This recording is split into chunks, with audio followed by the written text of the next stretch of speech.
There we go. Hey, everyone. Thanks for joining tonight.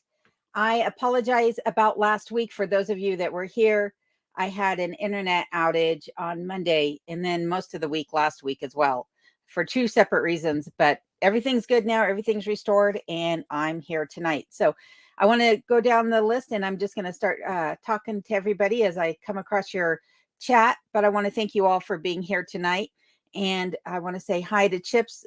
Chips, I'm sorry to hear about your water heater and all the mess that created. That is never fun, but that is definitely why I do have a dry cabin for sure.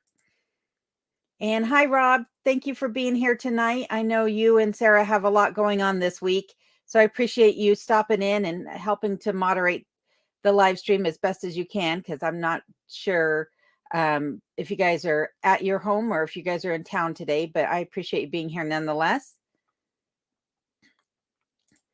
And hi, Linda. Thank you for being here as always. Linda says, Rob was asking me about the likes in the live stream itself, and I thought that maybe they'd come from last week. And Linda was kind enough to let me know that that is one of the ways that she checks in, and then she sends to other things while she waits for me to come on. So thank you for everyone who's hit that like button. I really appreciate that. Hi, Christina. How are you doing tonight? I'm so glad you could make it. Hi, Paul. How are you doing? Paul is coming to us from Sharps Chapel, Tennessee. Well, thank you for being here. I appreciate it. And Ira, how are you tonight? And I hope your mom and you had a wonderful Mother's Day. Ira says, greetings, Alone. What an honor it is to have you in our living room here in South Georgia twice in 1 week. Hope all is great and the mud is drying up. The mud is drying up somewhat on my property, not fast enough. But I was out and about in town today and things are flooding elsewhere. So I'll hopefully show some of that in this week's video, how things are doing around in the surrounding areas. Oh, Rob's funny. Thanks, Rob. I could only hope to be the greatest show on YouTube. I think I have some tough competition with you and Nomi and everybody else. So, but thank you. Hi, Carrie Ann. How are you doing tonight? I hope that you're not working too hard tonight and able to listen. And hi, Linda. How are you doing tonight? Linda is coming to us from California. Thank you for being here. Let the best fun begin. Oh, thank you, Carrie Ann. You're too sweet. Hi, Ashley. How are you doing tonight? I hope you're staying well. And hi, Linda. Linda's coming to us from Indiana tonight. And Sandra Soto Rivera. Nice of you to be here from Costa Rica. That's quite the distance away. I'm glad to see that you're here. Hi, LJ. How are you doing tonight? LJ says, hi, Alone. Hi, friends. Hope you're all well. Hugs from Michigan. Well, thank you. And hugs right back to you, LJ. I appreciate being here. And Mike, I appreciate you being here from Pennsylvania as well. And Billy Bob. How can we forget Billy Bob? It's Monday Night Raw with Alone in Alaska. Only there's no tapping out here, folks. And hi, Gunpowder Beauty. How are you doing tonight? Gunpowder is a friend of Steve's home woodworking and homestead, and she is kind enough to join us here tonight. Thank you, Gunpowder. I appreciate you popping in. And Jerry Kirk, how are you doing? From Red Bluff. Woohoo! And Indiana Whispers coming from Belfast, North Ireland. Oh, well, thank you. Thank you for being here tonight. And we cannot forget Original Six. I'm so glad you made it here, Tiff. Thank you for being here. And Rob is saying he is at home and then he goes into town later this week. Fantastic. And Lonnie Poe, how are you doing tonight, Lonnie? Lonnie is coming to us from Maryland. And did you get your oil tank moved? Not yet. That will happen later this year. I was out there the other day and kind of trying to gauge how much oil is still in it. And I think it's about half full, just slightly under that. I probably won't be using it between now and when I do move it. So I'm going to have either a crew of big, strong guys come out to move it or someone with some forks that can lift it with some cables. But right now it's still sitting on that leaning and rickety stand. So that's the other thing. I need to buy the stand to move it and the other tank that's on my property as well. And Billy Bob says, hope Rob, or says hello to Rob over at Curmudgeon Inn and saying, hope all is well. Hey, Colorado Pack Rat, how are you doing tonight? And of course, he's coming from Colorado. Where else, right? And Paul Davis says, yes, ma'am. Great Mother's Day, I hope.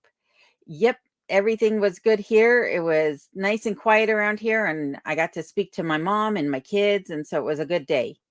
And I hope for all the mothers out there, I hope you guys all had a wonderful Mother's Day as well. Hey, Mrs. Smith, how are you doing tonight? Mrs. Smith is also coming to us from Colorado. And Ashley Anderson is saying, Curmudge can't complain. No one listens to me anyway. Well, my thing is no one's here to listen, and Kenai doesn't know what I'm saying. At least I think he doesn't. Hey, Brooklyn, how you doing? So glad you could be here tonight. I hope everything is going well for you. I know you needed to do some repairs on your stove the other night, so hopefully you got that working. Hi, Mary Beth. How are you doing tonight? And we got everyone saying hello to everyone here, which is so nice. And hello, Dixie. How are you doing? Dixie says, hola, ¿cómo está usted? Bien. ¿Y tú? And we're still going through all the hellos. Hello, AFJ. How are you doing tonight? AFJ says, hello, alone and all in the chat. All is well in South Alabama. Hot and humid, lol. It is hot and humid here today, too, at nearly 60 degrees at my cabin today. So, yeah, it's a bit warm for my liking. And Christina says, I missed you last week. So glad you made it tonight. Yeah, if it wasn't for the internet going out, I definitely would have been here. And it wasn't till much later that I realized maybe I should drive off the property and see if I can get cell signal, because I don't have any internet connection on my phone in the cabin, unfortunately.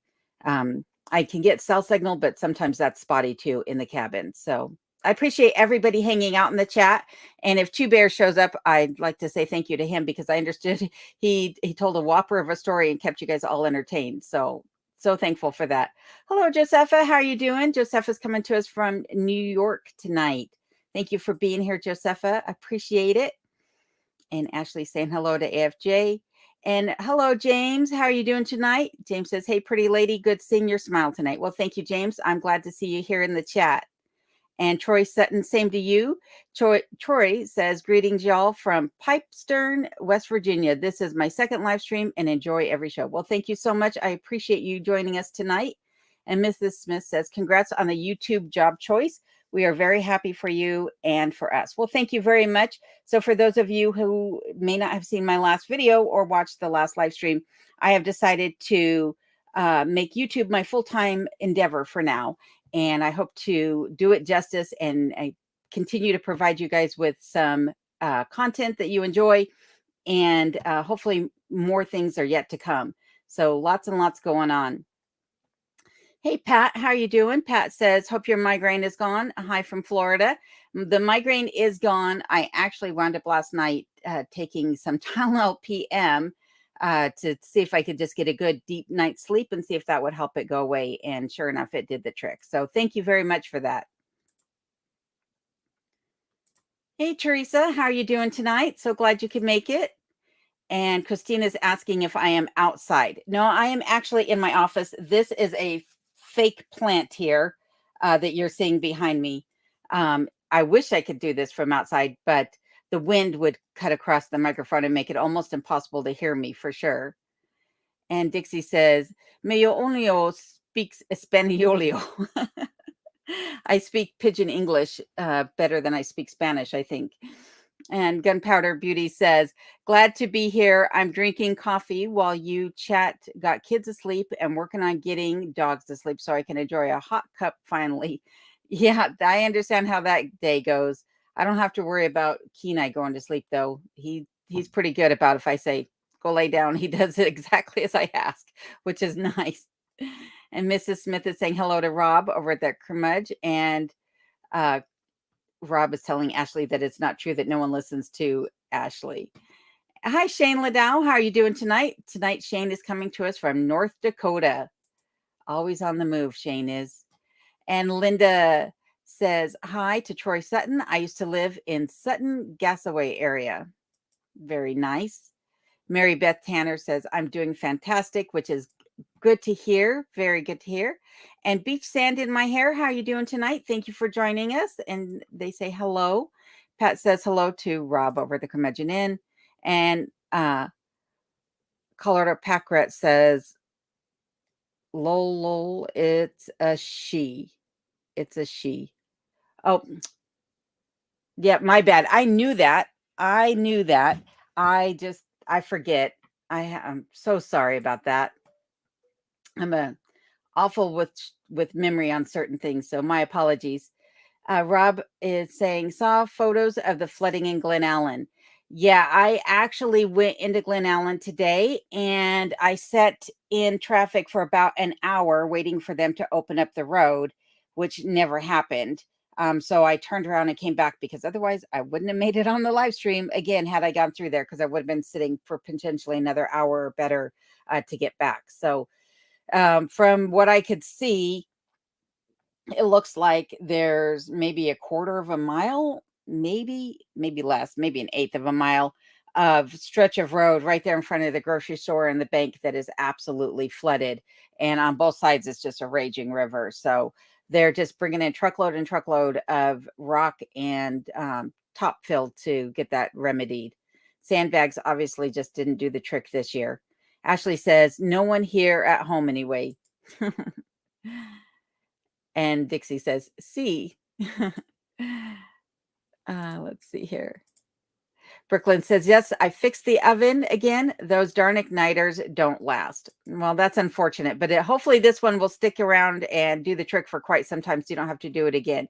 Pat says it's 91 degrees Fahrenheit in North Florida. Whew, that is warm already. And to think that it's not even June yet. Teresa says, hello from Western North Carolina. Fantastic. Jerry Kirk says, how are your garden starters going? The seeds that I started are doing fantastic. Other than the leeks and the onions, which someone said that I might have had old seeds that had just lost their virility. And that's quite possible. But the broccolis, the cabbages and the squash are doing great. I need to start hardening them off outside. And then I didn't get anything else started yet, so I'll probably wind up buying stuff at the garden center for the rest of the garden. But I can't get anything planted outside until I get the yard drained, for one, and leveled out. And the fact that everything is so soft here right now, it's kind of put things on hold. The individual who is going to assist me with leveling out the back of the yard doesn't really want to drive their trailer on the road I live on right now because the ground is so soft that everything is just sinking into it, and especially here on my property. So gonna have to wait just a little bit to let things dry out some. And on to it, Aussie. How are you doing tonight? Says good day alone and all greetings from Australia. Well, thank you for being here. And same to you, Susan in Seattle, who says hello, everyone. Trying to stay cool in our heat wave. Same here. I think there's a heat wave going on probably worldwide right now. Hi, Sarah. How are you doing? Sarah says, hi, alone. Glad to see you. I'm so glad you made it here, Sarah, tonight. And I will see you this coming up weekend. So I actually have plans to meet both Rob and Sarah from Curmudgeon Inn this weekend. So maybe I'll be able to film a little bit of that and bring you guys along for that adventure. Looking forward to it, though. Hello, Joseph Werner. How are you doing tonight from Boise, Idaho? How are you doing? So glad you could be here. Mary Beth says, yeah, good, because you're going to be bigger than Martha Stewart. Lol. That's hilarious. Let's hope I get as much money as Martha has. That'd be nice. Hello, Costa 16 Auto. How are you doing? Costa says, tell us about your decision to become a full-time YouTuber. Do you believe that would be sustainable for you, and how we can contribute or continue to supporting you more? So I knew all along when I started this channel that eventually I would just be doing YouTube and not working, but I thought that that would be a few years down the road because I I didn't expect my employer to close their doors quite as soon as they did. I knew that it was eventually going to happen. But right now, the YouTube income, which I've just been storing away as a nest egg for a rainy day, will will cover my bills. I should say it won't replace what I was making before, but it will cover my bills for now. And so I think it will sustain me, provided I can continue to put out the content and that, you guys continue to watch the videos and what have you. Um, Ways that you can support outside of watching the videos is I do have a channel membership page, and I have Patreon, and I have PayPal all set up. And all of those are set up so that you can basically come in at various levels, but the perks are the same regardless what level you come in. So whether you're paying at the lowest level, which I think is like $1.99 on YouTube, or you're paying at the maximum level, you get the same perk. And the only reason I set up channel memberships and I set up Patreon and PayPal was because people were asking for me to do so. If I hadn't gotten several requests, I probably would never have actually done that. But there are people who do like to support content creators who put forth a lot of effort into their videos and the work they do. And so I appreciate the fact that people would like to support. But really, if if those things are not to your interest, just watching the videos and letting the commercials play actually does a lot. Commercials is how YouTube makes money and how they pay their content creators as well. So that helps, and giving everything a thumbs up or a thumbs down if you don't like it. And then also commenting in the comment section, that helps also. So thank you for asking. And hello, Herb and Bucket Homestead. How are you doing tonight? So glad you could be here. Christina says, yay on your YouTube job for now. We love you. And I just love everyone here. Yes, I have the best community here on YouTube. And I really appreciate each and every one of you being here on the chat tonight and watching my videos and commenting. You guys are fantastic. And Ashley's asking if I have any skeeters yet. I do actually. So just this week they came out, and last year the mosquitoes here were quite small. But this year they're rather large. They're fat and plump and heavy this year. So it's going to be an interesting summer with all the mosquitoes. Hello, Melissa. How are you doing tonight? So glad you could be here. And Birdwatcher Jean, how are you doing? Says sending you a hello from British Columbia. So glad you could join us tonight. And Rob is saying hello to Urban Bucket. And Urban Bucket is saying hello from Northern Utah. And AFJ is saying hello to Rob. And Toshe, how are you doing tonight? It says hi from Mississippi, about to move to Fairbanks in August. Well, congratulations on your move. I hope that it goes successfully for you and that you enjoy your time up in Fairbanks. Fairbanks is awesome. I do like Fairbanks. I prefer Fairbanks over Anchorage, to be quite honest. Seashell B, how are you doing tonight? Seashell says, hello alone, stopping in for a listen. I hope all is going well with you. All is fantastic here. So thank you very much. I'm so glad you could be here. And even if you're just listening along, I appreciate that.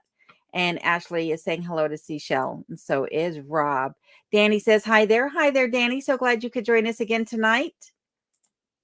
And Treasure, so nice of you to be here. Treasure says, hi, everyone. Hope everyone is doing well. And we hope the same for you, Danny, and happy Mother's Day. We say the same to you, Treasure, and to Danny. And Danny is saying happy Mother's Day. Thank you, Danny. I very much appreciate that. And Dixie says, the joke about an Italian guy spelling Mississippi is hilarious. I'm not sure that I trust your jokes, Dixie. Dixie's already burned me once, so I'm leery of Dixie's jokes. Oh my goodness. Though you do make me smile, Dixie. I'll give you that much. And Rob is saying hello to Treasure, and Christina is saying hello to Rob. And Shell is saying hello to Ashley and Rob over at Curmudgeon Inn. Beach Sand in My Hair says, how are the pedal extenders working out? They are working out just fine. I could drive the vehicle just fine without them. But I still, out of muscle memory, get in the car. And when I realize the seat is set back further from the steering wheel, I have this instinctual, hand movement to go push the seat forward. And about the time my hand hits the button, I realize, nope, don't do that. Just stay where you're at. So that's going to take a little muscle memory, realizing I don't need to push the seat forward to reach the pedals. And Rob is saying, nope, I will pass on those Florida temps at 90 plus degrees. 20 plus years in Southwest Florida was too much. Yeah, I was in Florida years and years ago in January, and it was 80 degrees in January and raining in the afternoon, which made it just hot and humid. And I was like, wow, I don't think I could do this year round. That's for sure. And Onto It Aussie says, what's the weather like today? Today it is bright and sunny and about 60 degrees here. So 60 degrees Fahrenheit, and a little bit humid because it's melting off all that snow and there's so much flooding around. Hey, Fuzzy Fork, how are you doing tonight? Fuzzy says, alone, my washing machine consists of a 5-gallon bucket and a plunger for an agitator. Care to borrow it? Nope. I like my washer and scrub board. I prefer that over the 5-gallon bucket any day.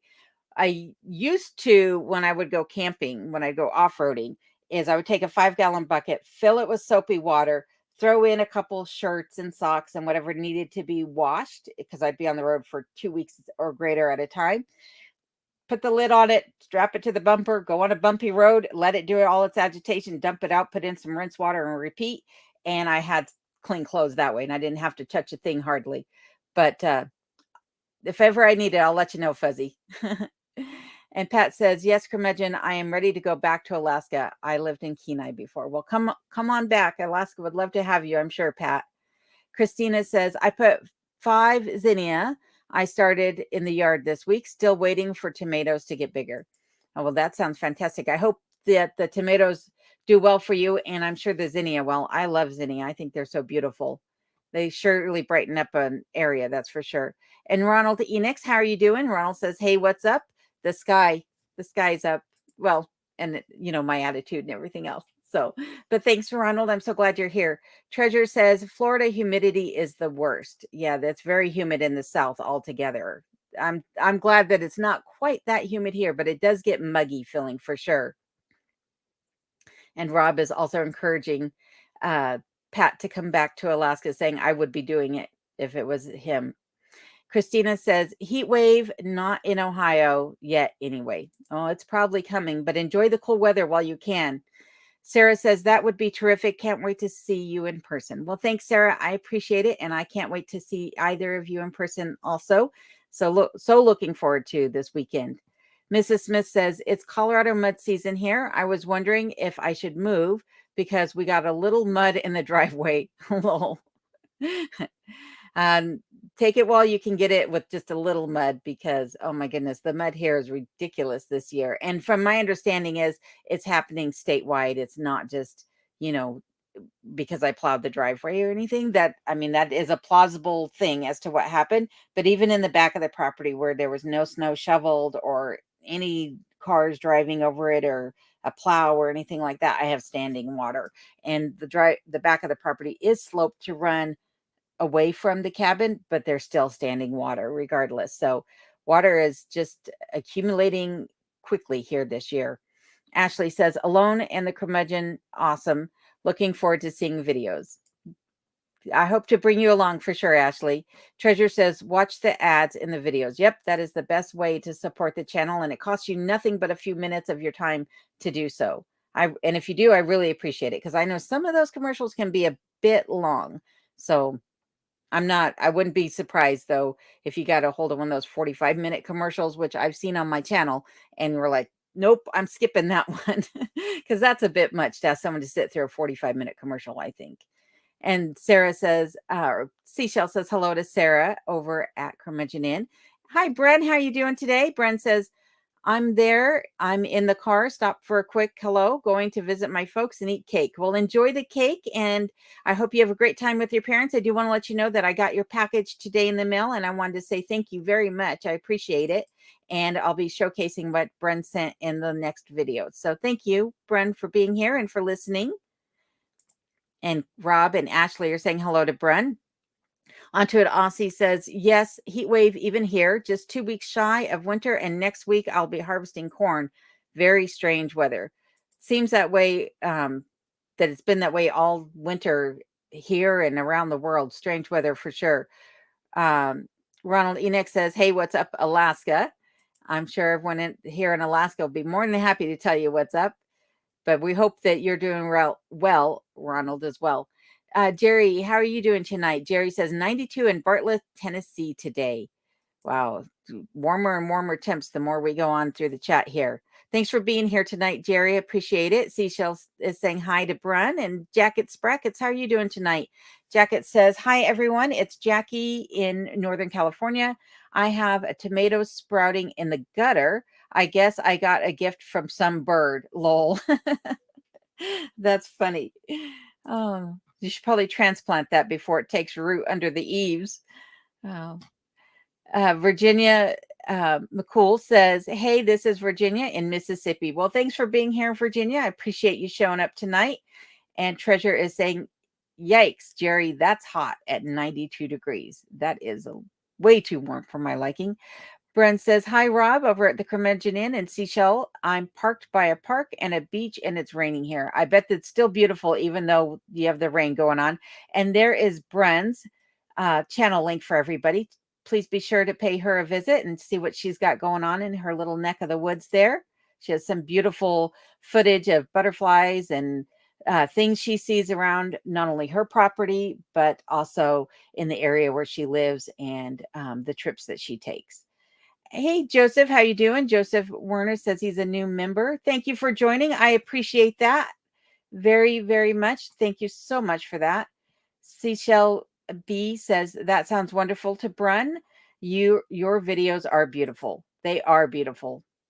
You do a fabulous job of showcasing things. And hi, Louise. I still don't know if it's Louis or Louis or Louise. I apologize. I'll have to figure out how to pronounce your name. I might just call you Masa just to be on the safe side so I don't mispronounce, because I'm horrible at that. And saying hello from Santa Fe, Texas. Well, thank you for being here. I appreciate it. Bren says, thanks to Rob over the Curmudgeon Inn. And Linda says, don't forget about your electric swatter. Yes, the electric swatter has definitely come in handy.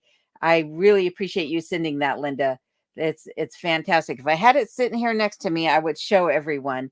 But you got a mosquito or a fly in the house, just press your button on the side and you barely have to tap them, and it gets them every time. It's fantastic. So thank you very much. Rob says, we walked to the tracks today and saw a number of bloodsuckers down that way, only a few here by the property. Yeah, the swarms haven't come yet, but by the size of the mosquitoes I'm seeing, I know that when they do, it's going to be dreadful to go outside. Brent says, oh, thank you, Seashell. I appreciate you. Yeah, we all appreciate you as well, Bren. You're delightful for sure. Mom for Belle, thank you for being here. She says, hello, will you tell us your first name, or is that still private? It is still private. You're more than welcome to call me Alone or Annie or Sister Ironsides or whatever you prefer. I'll answer to just about anything. As the joke goes, just don't call me late for dinner. But yeah, I'm going to keep my name private. So I hope you respect that. Thank you, Elizabeth. Thank you for being here tonight. And also thank you for the $5 super sticker. I really appreciate that. That's very kind of you to do. Thank you. On to it, Aussie says, today, 3 degrees Celsius, top of 17, and not a cloud about. Oh, well, maybe it's not so humid then today for you, since there's no clouds in the sky. Ira says, you attract such a great community of followers for your live. Must be your beautiful smile. My mom, Lorraine, says hello. Well, hello, Lorraine. I appreciate that. And I appreciate everybody who comes in here to the chat to talk with me, and all of you that are also in the chat tonight. You guys are the best. I have to admit, I really am lucky to have all of you guys follow along. Amy's, thank you for being here. Amy says, good evening, Alone. Kenai from North Maine Woods. Mud season is full on, and the black fly and no-see-ums will be here in the next couple of weeks. Let the gardening begin. Exactly. One thing I don't have on my property is no-see-ums, but if you go along the coast of Alaska, they definitely have no-see-ums down there for sure. So I feel for you that you have them in your area, because they're the worst. I think they're worse than mosquitoes, to be quite honest. Shane says, yep, always on the move, boondocking until I Need money, then over the road truck driving. Plan to boondock my way up to Alaska pretty quick. That's awesome, Shane. I'm looking forward to you making your trip. That's fantastic. Hello, Smurf Man. How you doing? So glad you could be here tonight. And RM, thank you for being here again. RM says, hey, howdy. How did you manage to get your room so dark? It's sunny, bright out my window. Hope you're not affected too bad with the Glen flooding. Thank goodness I didn't need to go into Anchorage or Wasilla today because, like I said, I sat there on the Glen Highway for about an hour waiting for them to bring the pilot car back around so that traffic could go through. But I never saw it, and so I just decided to turn around and come back. But I feel bad for those who are in Glen Allen and in Copper Center and places like that where it is flooding. For me, I'm not really having or been too affected by it other than, like I said, if I need to get out of town, that would be an issue. But the room is dark because I have a shade over the window and I have a filter over my lamp so that it's not washing me out as I'm talking here. But it will still be dark here, or dark. It'll still be light here all basically. I'm not at 24 hours of sunlight, but I'm at that point where I just have twilight and I guess it's just twilight. There's not really a dawn and a dusk, if you will. The sun is just barely going below the horizon at this point, and so at midnight. It's still bright outside here. And Colorado Pack Rat said, "This old lady turned 72 last Friday. Well, happy birthday to you! Congratulations on 72. That's fantastic." And Ashley is saying, "Happy birthday to you as well." And John McNaught, thank you for being here. John says, enjoy your outlook on life and many ongoing projects. Fun to watch, listening to you and watching a hockey game. Stay well. Well, thank you for listening to me while you got the hockey game going on. Who's playing tonight? And I hope that your team wins for sure. Hockey is always a fun game to watch. And Colorado Pack Rat is saying thanks to Ashley for the birthday wishes. Mrs. Smith is also saying happy birthday to Colorado Pack Rat. And so is Linda, who's saying, I'm right behind you. We'll all be there someday, that's for sure. At least I hope. And Jill K, how are you doing tonight? Jill says, hello, Alone and everyone. The flowers you had on your Mother's Day message were beautiful. Thank you very much. Those were the same flowers I had from my grocery haul video. I just didn't really have any other image that I felt was appropriate for Mother's Day. So I'm glad you all enjoyed them, though. They sure did brighten up the cabin when they were fresh. So thankful that they had them at the grocery store because they were absolutely beautiful. And Colorado Pack Rat is saying thank you to Mrs. Smith. And Brent says, hello, Ira. I hope you and your mom are good. Give me 1 second, folks. I need to take a drink of water.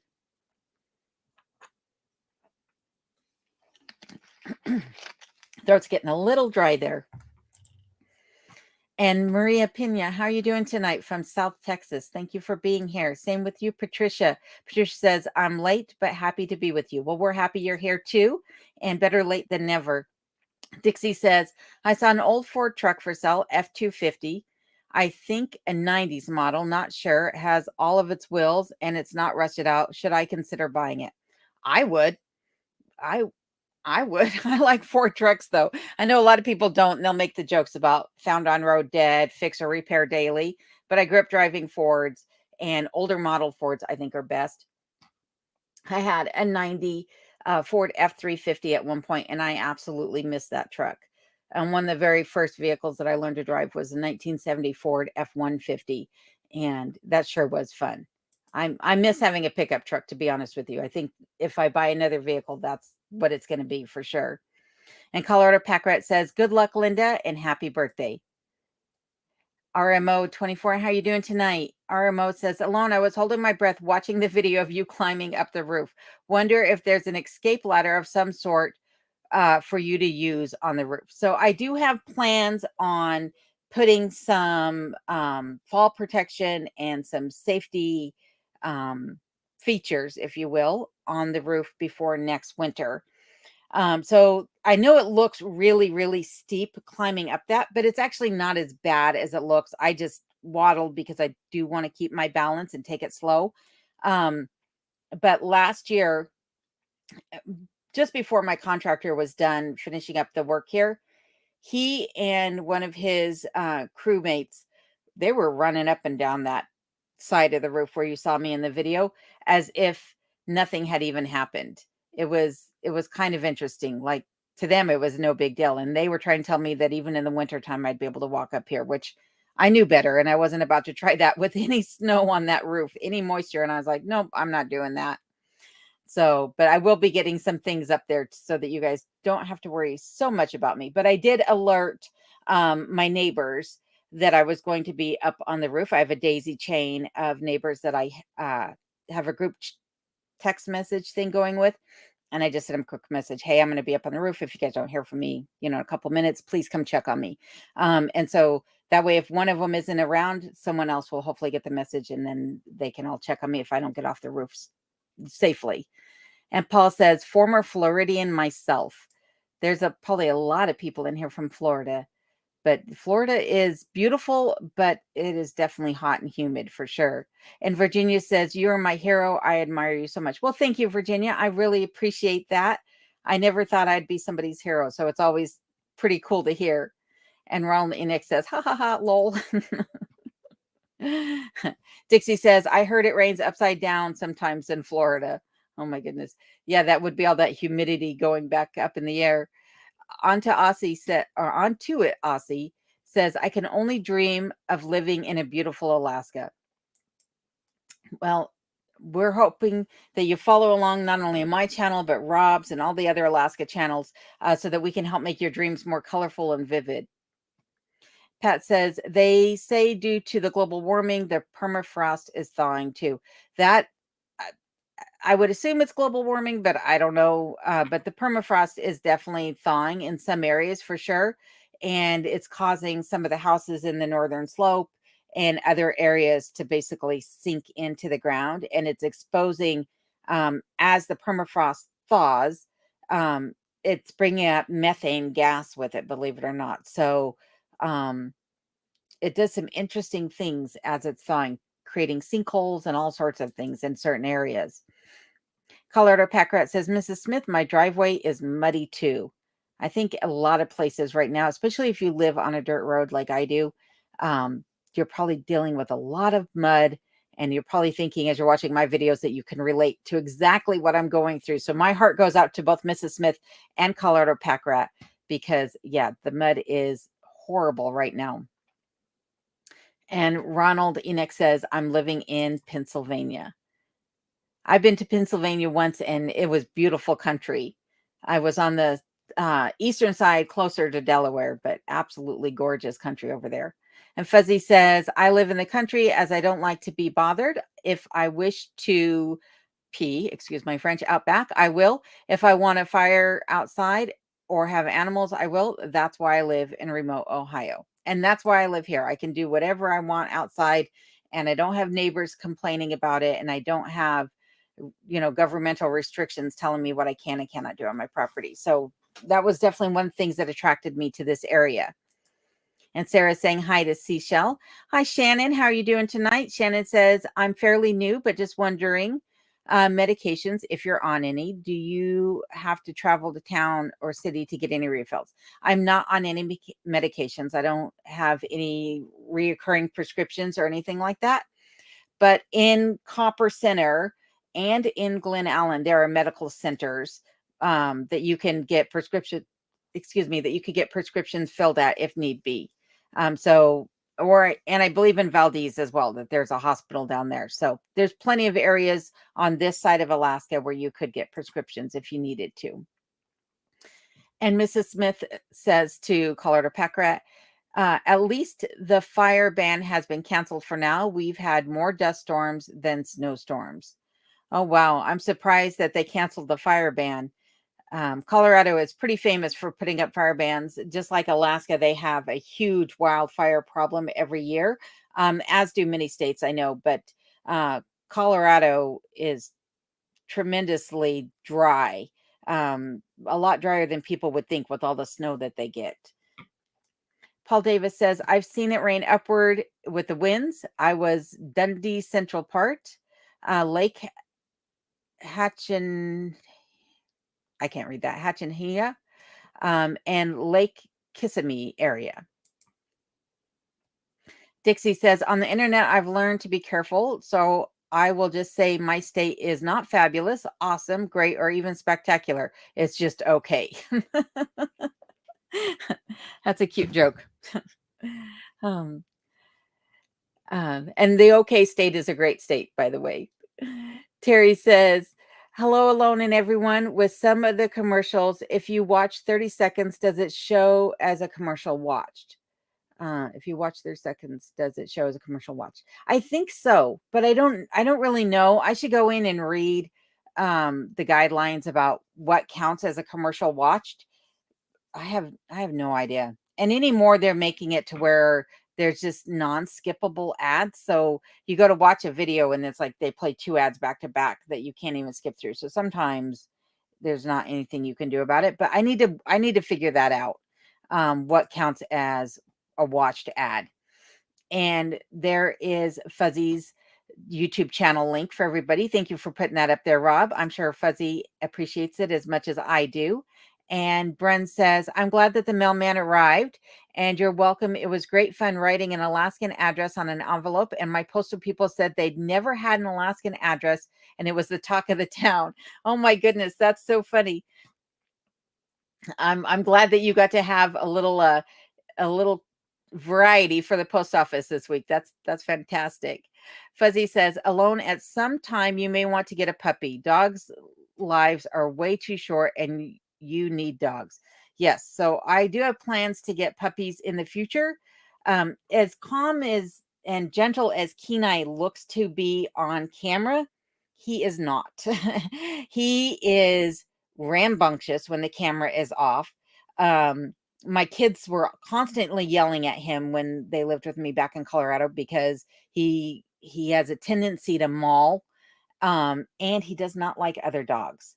So I would get other dogs, but he would tear them apart.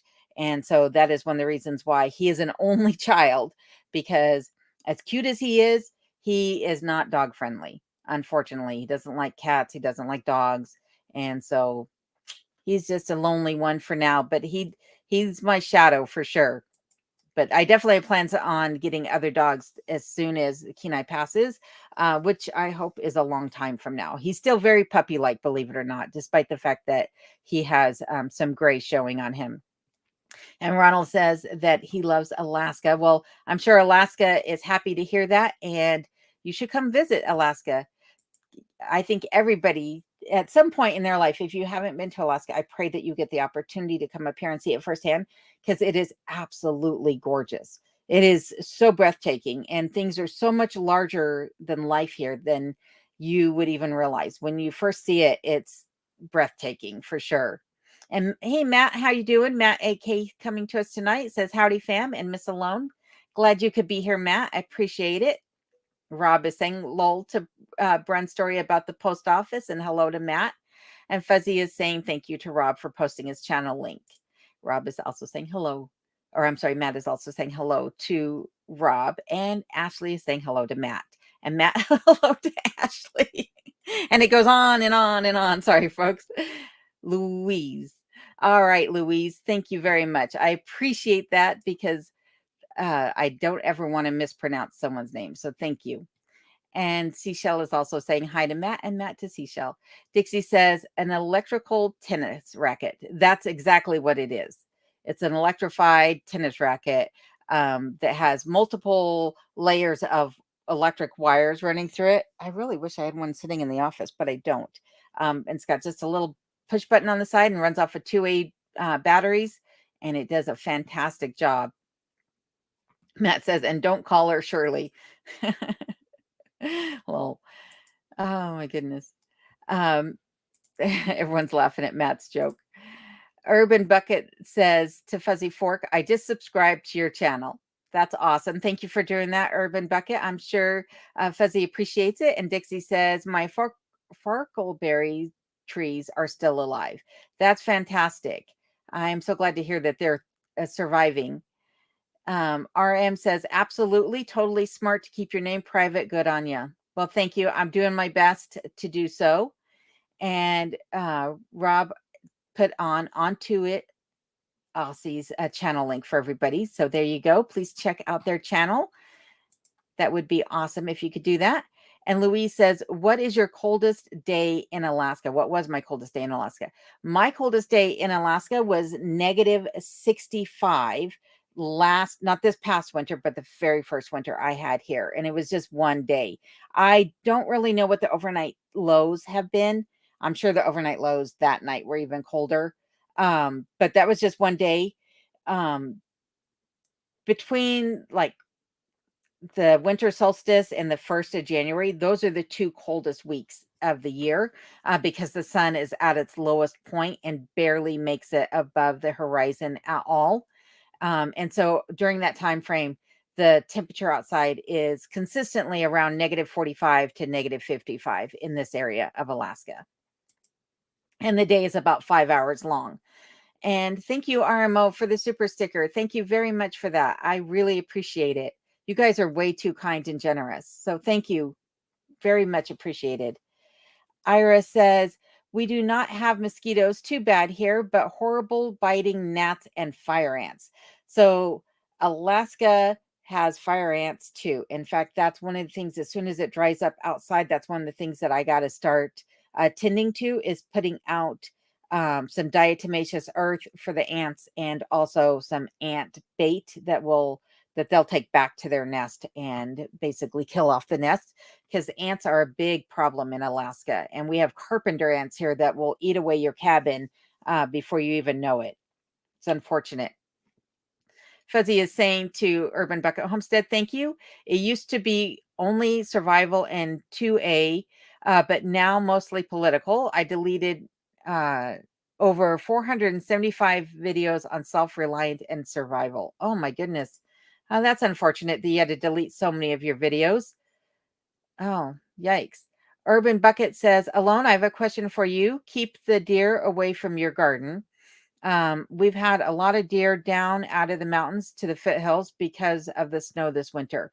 So I really have to worry about moose. That I don't have any deer in the area, and there's no elk in the interior, very little elk, I should say, in the interior of Alaska. But moose are a big problem here. So I will be putting up, once I get the backyard leveled out, I'll be putting up a fence around the majority of the back of the property that will have various strands of electric wire on it to keep both bears and moose out of the garden area. In the meantime, until I get that fence put up, I am going to be using a dog run and just planting my garden inside of that for this coming summer. But yes, I agree. Deer can wreak havoc on a garden for sure. And Dixie says, what's good for fire ants is a mixture of 1 ounce of bifenthrin / gal, and then pour it on the mound dead. I'm going to have to look that up, Dixie, because I'm not sure what that is. Give me 1 second to write this down, folks. I'm constantly taking notes while the live stream is going on because I learn so much from all of you. Give me 1 second here. THRIN / gal. Awesome. Thank you very much for that, Dixie. And Rob put up his own channel link there for the Curmudgeon Inn. Please go over and pay Rob a visit and say hello from me. I would appreciate it very much. And Ashley says, Alone, do you dry your flowers or press them for decorating? I have in the past. I haven't done it recently. I actually have a manual flower press. You could also do it in between some pages of wax paper between books pages and stack books on top, which I've done in the past. But I actually have a manual flower press, which is just basically 2 boards that you put the wax paper between. And then it's got thumb screws that you tighten down each day a little bit until they're all flattened out and ready to hang up or do what you wish with them. But yes, I have in the past, and I absolutely love it. Bren says, Alone, do you read books much? Do you read books much? I'm reading Fried Green Tomatoes at the Whistle Stop Cafe, and it's great. So I do not actually read a whole lot of novels. I will periodically read some periodicals, believe it or not, some magazines. But for the most part, I'm reading reference material. I am a research junkie. I absolutely love to get lost in researching everything about a certain topic. I think it's a little ADHD of me, to be honest with you. I get hooked on a topic and then I just dive in head first and learn everything I can. And then once I've done that, I move on to the next subject. But I have to tell you, I did see Fried Green Tomatoes when I was younger as a movie, and absolutely a very charming movie. It's a great story for sure. So I hope you enjoy the book. I won't give away anything that happens. Pat says Chevy and Dodge Cummins. Yep. So I know those Cummins engines are well sought after for sure.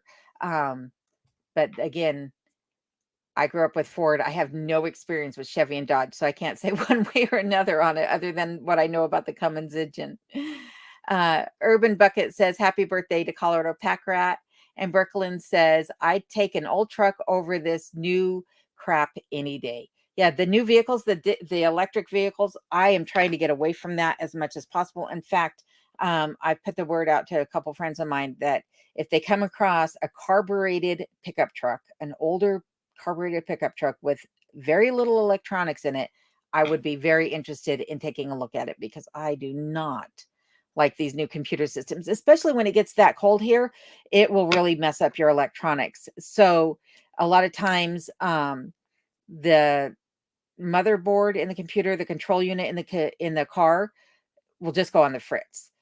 It'll cause, other electronic items in the car, the windows, the defrost, whatever that you might have to control with an electronic thing as opposed to a knob, to go haywire, and it's a real pain. So, and I've heard of people that have had the issue with the new electronic cars in the wintertime not working also. And Dixie says, my thoughts confirmed, old ass pickup truck. Yep, that's right. That's what I would like to have. It is for sure. That's what I'm going after. And Ira says, thank you, Born Free. My mom is doing well, and enjoying the beauty of nature here. I love cooking for her favorite foods, and blessed she is with me. Thank you for mentioning.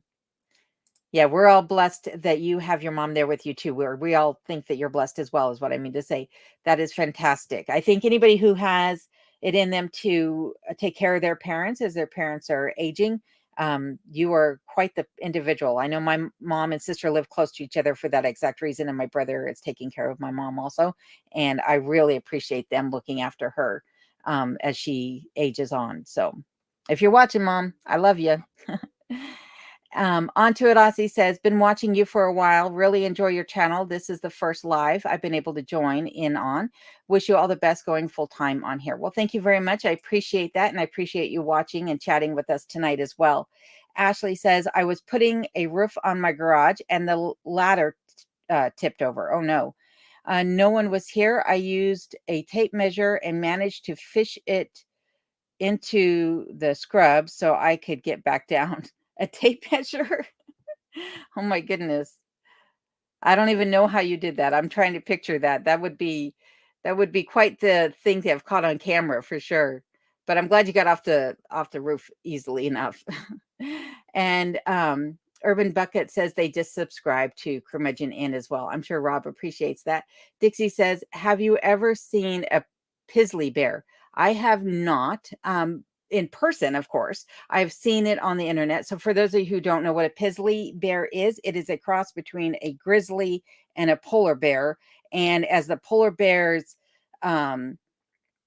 habitat slowly melts away, they are moving more and more inland, and then they're mating with grizzly bears, and they're creating this buff colored bear that is quite a sight to see, if you will, because they're a cross between two of the most ferocious bears out there. So, and Dixie says that he urinates on his fruit trees every day, nitrogen and stuff. Just be careful. You can nitrogen overload your plants doing the same thing, but at least fruit trees are strong enough to generally take it. And I'm sure your trees are enjoying all that leafing out that they're doing because of that nitrogen you're putting on there.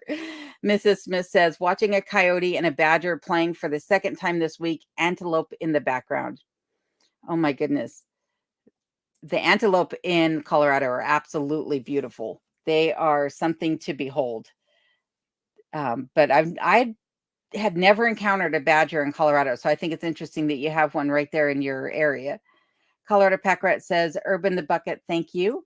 And Weed Eater says, good afternoon, Alone. Good afternoon, Weed Eater. So glad you could be here with us tonight. And saying hello to Kenai as well. I appreciate that. I'm sure Kenai appreciates it. His ears are probably perking up. And Rob is saying hello to Weed Eater. Treasure says, when the long ads come on, I do laundry or do some cleaning and let them run. Well, thank you very much. I appreciate that. That's what I figure. I figure ads are a great time to go grab a cup of coffee or a drink of water or do something in the few moments that they're running for sure. And hello, Annette. How are you doing tonight? So glad you could be here. Entre Aussie says, curmudgeon in. Thank you very much. And Steve Miller, how are you doing tonight? So glad you could join us. Steve Miller says, so glad you're on tonight. Oh, on tonight. I love your show, but I do worry about you and the bears. Please stay safe. I do my best to stay safe. I'm always carrying, even in the last video when you couldn't see anything on me, I always have bear spray on my back, believe it or not, or it's on the tripod if I'm just filming a couple feet from the tripod. And I did have my gun on me. It was just underneath my jacket where you couldn't see it. So I am always armed and always ready to protect myself, and Kenai should be. And while I was on the roof, Kenai was in the cabin. So didn't have to worry about him getting into any trouble while I was up there. And Paul Davis says, remember the Valdez oil spill? I worked in Cape Canaveral, Florida for Boom and Barrier Company. We manufactured barriers for oil spills. That was a long time ago. And I definitely remember it. I also remember when there was the avalanche down in that area between Valdez and Cordova as well. So lots and lots of history here in Alaska, but that oil spill was something else. And it made a lot of changes in the way things are handled for sure. And Rob put up Brooklyn's Frugal Pantry's channel link. So be sure to check out Brooklyn and all of her prepping videos. And Alaska Cut the Cord, how are you guys doing? So Adam and Phyllis are here and say hello, Alone and all. Thank you guys for joining tonight. And Rob is saying hello to you as well. MT Homestead, thank you for being here. MT Homestead says, good evening, Alone in remote Alaska. Ashley says hello to Cut the Cord, and so does Seashell B. And Onto It Aussie is saying thank you again to Rob over at the Curmudgeon Inn. And Rob has put up Alaska's Cut the Cords channel link for everybody. So be sure to check them out. They are a very fun couple to watch, and they are just as real in person as you see on their channels. So, and Rob is saying hello to MT Homestead. MT Homestead says, hello, my friends at the Curmudgeon Inn. And Alaska Cut the Cord is saying hello to Rob, Ashley, and Seashell. And there's MT Homestead's channel link for everybody. Be sure to check them out as well. Thank you for doing that, Rob. Much appreciated. And MT is saying hello to Onto It Aussie and Seashell. And Dixie says, if I go to Alaska, it's got to be by boat. I ain't driving through Canada or flying and walking, maybe. Flying and walking would be quite the adventure, I think, for sure. It would take forever. Flying isn't too bad, but if you go by boat, it's expensive. That's the one thing I have to say. It's a great way to see Alaska, especially if you go on the ferry. It's like a no-frills cruise, but you get to see the same sights as you get to see on the cruise. It just doesn't have all of the I don't know, buffet and the liquor and everything else that comes with being on a cruise, the entertainment, if you will. You got to make your own entertainment on the ferry for sure. And Onto It Aussie is saying good day to Empty Homestead, and so is Seashell B. And Rob over at Curmudgeon Inn says, I think our lowest we have seen was negative 25, and that was just 2 days that they saw that. So, and they're in Talkeetna is where they're located. MT Homestead is saying hello to Cut the Cord, and Herb and Bucket is saying hello to MT Homestead. And Heather, how are you doing tonight? Heather says, good day, my girl and Alaska friend. Successful cataract on the right eye, but it's created more problems than I anticipated. This will be my only comment, and it is too hard to type. I'll keep the video rolling. Well, thank you, Heather. I appreciate that. But I do also hope that your eye gets better. And I hope that you get your other cataract remedied right away, too, so that your eyesight can return to some sense of normalcy. I know that you're really struggling with that right now. So my thoughts and prayers are with you. And Joseph says, did a year in King Salmon, Alaska, and loved it. And the fishing was great and went to caribou hunting, so enjoyed. Oh, that sounds fantastic. I'm glad that you got to do a year in King Salmon. I'm sure it was absolutely beautiful there. And fishing is something that I'm hoping to be able to get out and do in the very near future. I am itching to get the rods out and get all the flies tied and get everything going. It's been way too long since I've been fishing. MT Homestead is saying hello to Urban Bucket. And Dixie is saying, after the Vietnam War, my uncle was demoted and sent to an Air Force base in Alaska as punishment. Oh my goodness. The last laugh was on them or was on him because Alaska is absolutely beautiful. And Rob is asking why. I'm sure it's about the demotion. And Iris, or maybe it's not. I have no idea what he's asking why about, just guessing. And Iris says, I use an orange oil and Dawn soap and fire ant in the fire ant mounds in the garden and hope it does the job. It may just as well. I'm sure that the orange oil would help to break down their exoskeletons, if nothing else. And it probably irritates them. MT Homestead is saying hello to Heather Clayton. And Marcella, how are you doing tonight? Marcella says hello or hi, alone in Alaska. Hope your garden does well. I hope it does well too. And I'm hoping that I get it started here in the next couple of weeks. And Bill from Alaska's Last Frontier is here. Thank you for joining tonight, Bill. I appreciate you being here as usual. And Weed Eater is saying hello to Curmudgeon, and Curmudgeon is saying hello to Bill over at Alaska's Last Frontier. MT Homestead, hey there, aka Bill at Alaska's Last Frontier Homestead. And Bill is saying hi to Rob and to Empty Homestead. And there's Alaska's Last Frontiers channel link for everybody. Be sure to check out Bill and check in on him and his cabin and his property development as he goes along and setting up a new homestead. And Alaska Cut the Cord is also saying hello to Bill. So is she shall be. Treasure says, I just worry about the birds eating poisoned ants. Yeah, the diatomaceous earth will not hurt most animals. It's safe to eat, but it does break down the exoskeleton of the ants and other bugs and things like that. So if you have like earwigs, the little pincher bugs, it'll break down those exoskeletons as well. But it's generally is safe for poultry and as well as livestock. Diatomaceous earth is, as long as you get the food grade kind. But if you're going to do anything with like borax and things like that, that can be poisonous to animals. So that I would avoid if you think that the animals are going to get into it. And Alaska's Last Frontier is saying hello to Cut the Cord and Seashell B. And Wayne Spencer, thank you for being here tonight from upstate New York. I appreciate that. And MT is saying hello to Brun Free. And Krumaj says, have you hit the thumbs up button? If not, what are you waiting on? Thank you for doing that, Rob. I appreciate it very much. And Brun is saying hello to Empty Homestead and lovely to see you, they say. And also Bill is saying hello to Brun. Dixie is saying the big book of self-reliant living, the print is really small. So there is more words per page. And there are so many things going on in that book. I actually have the book and I love it. And it was sent to me by a viewer. And I am very thankful for that book because it's one of those ones that you see and you think, I really want that book. I want that book. And then when you finally get it, you're very thankful for it. There's so much in there, a lot of useful information. Original 6 says fried green tomatoes. That's one of my favorite books / movies and also one of my favorite things to eat. So at the end of the season, if you have green tomatoes, you should fry them up and serve them with a little tomato sauce or ketchup, and they are fantastic. I absolutely love them.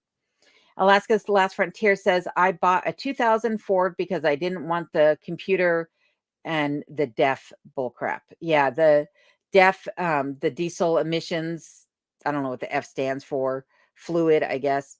That's a pain. It's such a pain. I get why they do it because the emissions are bad, but the computer, in my opinion, is just as bad. So many errors, so many issues. And Bill is saying hi to Original Six. And Pat says, you need a garage.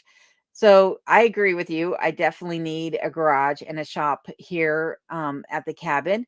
And I have plans to put one off on the side of the cabin here, but it will be a ways away before that happens. Yeah, I'll need to really start raking in the YouTube money before I get a shop put up here on the cabin property. But I agree with you. One is definitely needed for sure. Dixie says living, not loving. Although, yep, I knew what you meant. I typos are so easy when you're trying to keep up with the chat and everything. So totally understood. And Brent says hi to Bill, the one and only Bill at Alaska's Last Frontier Homestead. Fuzzy says best book on self-reliant living is Back to Basics by Reader's Digest. This is true too. Unfortunately, it's out of print. So if you have a copy of it, it's a cherished copy because they are hard to come by on the used book market. And that is a great set of books to have also. Yes. MT Homestead is saying hello to Original Six. And Curmudgeon is saying to Fuzzy Fork, I have a copy of that book since I was a teen. Well, you are lucky. You probably have one of the original publishings of the book and not a reprint. So that's awesome. And onto it also says, yes, agree on electric cars, just not practical for harsh Australian conditions, nor to the frigid Alaskan conditions either. It is so cold here that it does, just as you're saying, or Alaskan. Yeah, it just doesn't work. And Fuzzy Fork saying to Rob, yep, it came on in 1980, they think. Yep, that sounds about right for when those books were published. And Ashley is saying hello to Bill over at Alaska's Last Frontier. And Dixie is saying electric cars are a scam. I agree. I think there's so many things that are being pushed on everybody right now that just don't really make a whole lot of sense when you sit back and you think about it. And AFJ says, I'm looking for my dream truck, a 1997 F350 7.3 diesel 4x4 long bed, blue and white, going to drive it to Alaska. Well, that sounds fantastic. I hope you find it exactly what you're looking for. The 1970s Ford that I learned to drive in was maroon and white. And I think it was absolutely beautiful. I like the older body styles too. The newer body styles, they all look alike, every truck. You can't tell unless you get up close to it what style of truck it is, whether it's Chevy, Dodge, Ram, Ford, they all look similar. And Carrie Ann is saying, congratulations on going full time with YouTube. You are the best and love your videos. Well, thank you, Carrie Ann. I really appreciate that. It means a lot to me. So thank you. And Alaska's Last Frontier is saying hi to Ashley. And Rob is saying to Fuzzy Forks, I think I got my first one in 85. Again, talking about the Back to Basics series or book from Reader's Digest. Fuzzy Fork says, cheapest travel to Alaska is a big red Chinese balloon. Oh my goodness. Treasure says, off to Google Pizzly Bear. Yep, it's a real thing, folks. It's there for sure. And Paul Davis says, very interesting facts about the bears. Learned something new tonight. Well, thank you. I'm glad that we were able to teach you something. That's always a goal of mine, is to provide some information that's useful, hopefully not just arbitrary. Ira says, I celebrated my birthday on Friday. Well, happy birthday, Ira, with my mom with Chinese food. I shared the same birthday with my grandfather from Turkey, who was gone before I was born. Next year, I will turn 70. Well, congratulations on your birthday. And in my family, the talk was always that it was a good omen to be born on someone else's birthday. So congratulations on that. And congratulations on turning 70 next year. And Ashley is saying happy birthday to you as well, Ira. And Empty Homestead says hello to Treasure Rescue, aka the Queen Bean. And Alaska's Last Frontier is saying to Empty Homestead, what is the weather going to be this weekend? Dixie says, badgers? We don't have no stinking badgers.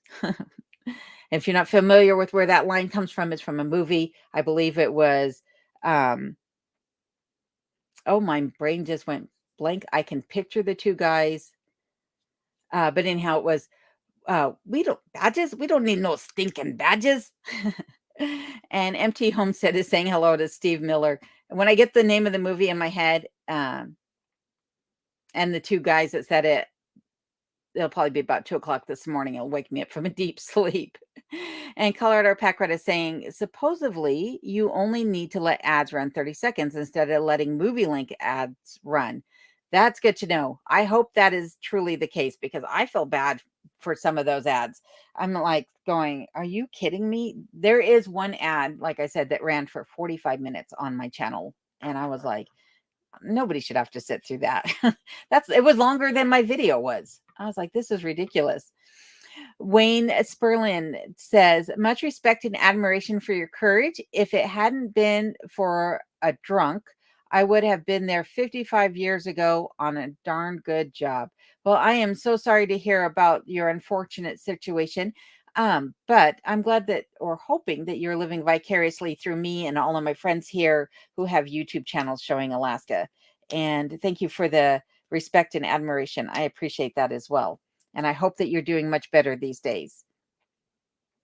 And Rob says, you're seasoning yourself for the bears as well, lol. Look into wasp spray. It'll shoot 30 to 40 feet away. Oh my goodness. Yeah, wasp spray is the best at taking down a wasp nest. And supposedly there are bees and wasps in this area. There were carcasses of them in the cabin when I moved in, but I didn't see any bees last year. I didn't see any wasps last year. And so it'll be interesting to see what I encountered this year.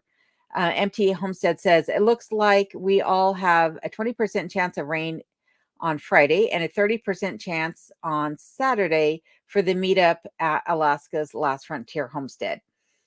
So there's one more thing to look forward to, everybody, is the YouTuber meetup at Bill's place. So very, very cool. Jennifer Newton says, hello, I'm new to your channel. Love to watch them. Lived in North Pole, Alaska for 4 years. Well, thank you for that, Jennifer, and thank you for being here tonight. And also, congratulations on your 4 years in North Pole. I would hope that you get to come back to Alaska. If you're not currently living in Alaska, I hope you get to come back and visit sometime soon, for sure. And Alaska's Last Frontier Homestead is saying, I'm guessing hotter than blank, blank, blank. Fill in the blank.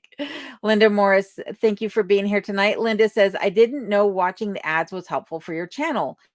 I'll start letting them run. Well, thank you. And according to Colorado Pack Rat, again, just 30 seconds as appears that all you need to let it run in order for it to count as a watch. So, and Colorado Pack Rat also says, happy birthday to Ira. We share the same day. I think I'm 3 years older than.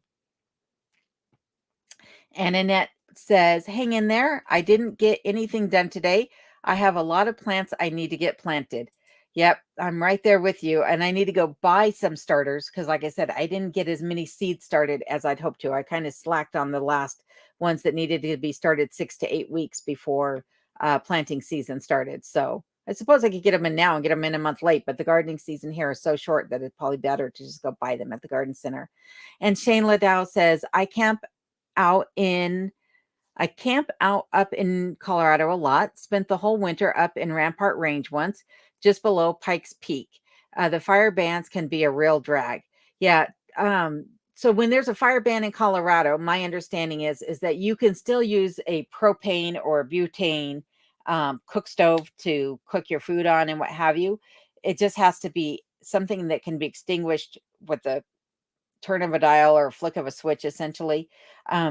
There was once a fire ban and I had just a very small campfire going and a state patrol officer or ranger or something went by, didn't say a word to me. I never got a ticket for it. I think because the fire was about this tall. And so maybe he thought it was a camp stove or something going, but you have to be very careful in Colorado because just like here, there's a lot of high winds as well. And Dixie says, can I meet Jewel at the Alaska's Last Frontier meeting? Robin Fletcher, how are you doing tonight? Robin says, hi, Alone. So sorry I'm late. That's okay, Robin. We're so glad you're here to join us all in the chat tonight. And Fuzzy Fork says, that alone girl sure can talk. I talk a lot, that's for sure. It's probably one of the reasons I live alone. And Bill Dixon, how are you doing tonight, my friend? Bill Dixon over at the Pungo Prairie, everybody. And Bill says, hello, Alone and Kenai. Thank you. I made your crab louie recipe with Chesapeake Bay blue crabs for my mom for Mother's Day. Posting the video tomorrow. Thank you very much for that. Thank you alone so much for your inspiration. You're welcome, Bill. I hope your mom enjoyed it, and I hope you had a wonderful day with her on Mother's Day as well. And if you haven't already subscribed to Bill Dixon's channel or any of those other channels we've listed here tonight, you should go check out Bill. He is quite the individual and is someone who is so talented. He has so many different skills and talents that he showcases on his channel. He is quite the individual. So be sure to check him out.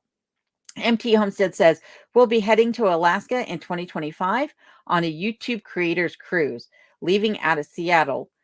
Well, that's very cool. I think that's fantastic. I won't be on that cruise. uh, for more reasons than one. One being I can't afford it. And Rob is saying hello to Bill Dixon over there at the Pungo Prairie, and so is Ashley. And there is Bill Dixon's channel link for everybody. Be sure to check him out. Like I mentioned, he is a lot of fun. Hey, Two Bears, thank you for joining tonight. Two Bears says, good evening, folks. I was busy, but I am here now and to make Miss Alone blush.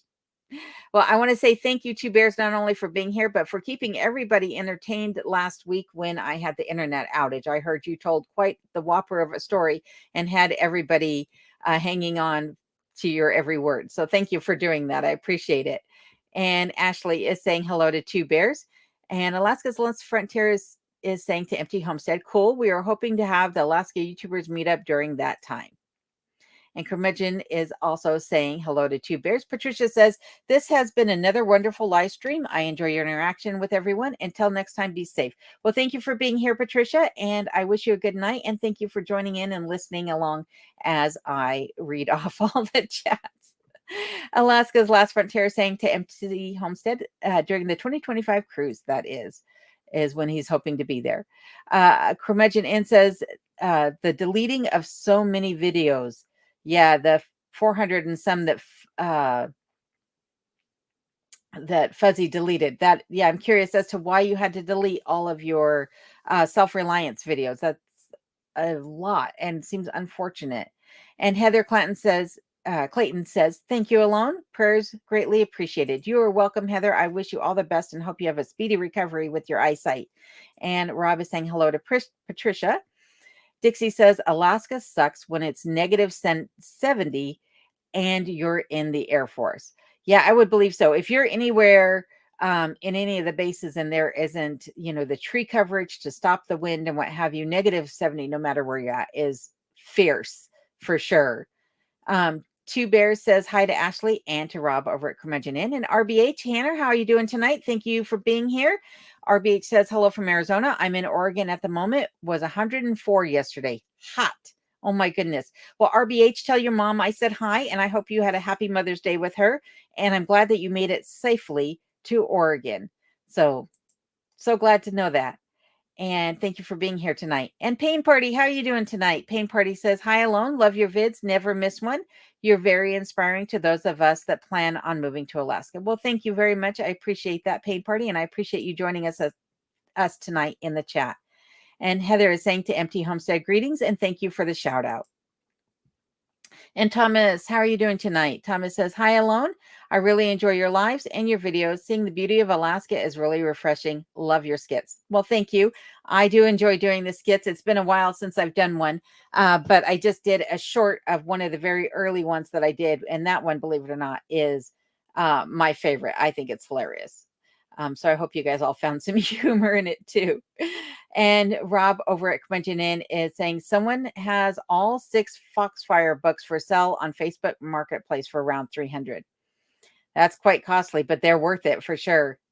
I'm positive of that. And Dixie says fried dill pickles, fried zucchini, fried tomatoes, fried just about anything is good. You have to admit that there's something about frying food that makes it tasty. And Paul Davis says there. I'm not sure what that comment was from, Paul, so I apologize. And Ashley is saying Foxfire is an awesome series. I bet it is. I thought I had the Foxfire series actually, because I remember when I was packing things up thinking about it, and then I completely forgot all about it. But as I unpack things, I don't have it. So maybe that's one thing I should look at actually getting. So, And Leanne, how are you doing tonight? Hello from Anchorage, she says. Thank you for being here, Leanne. I appreciate that.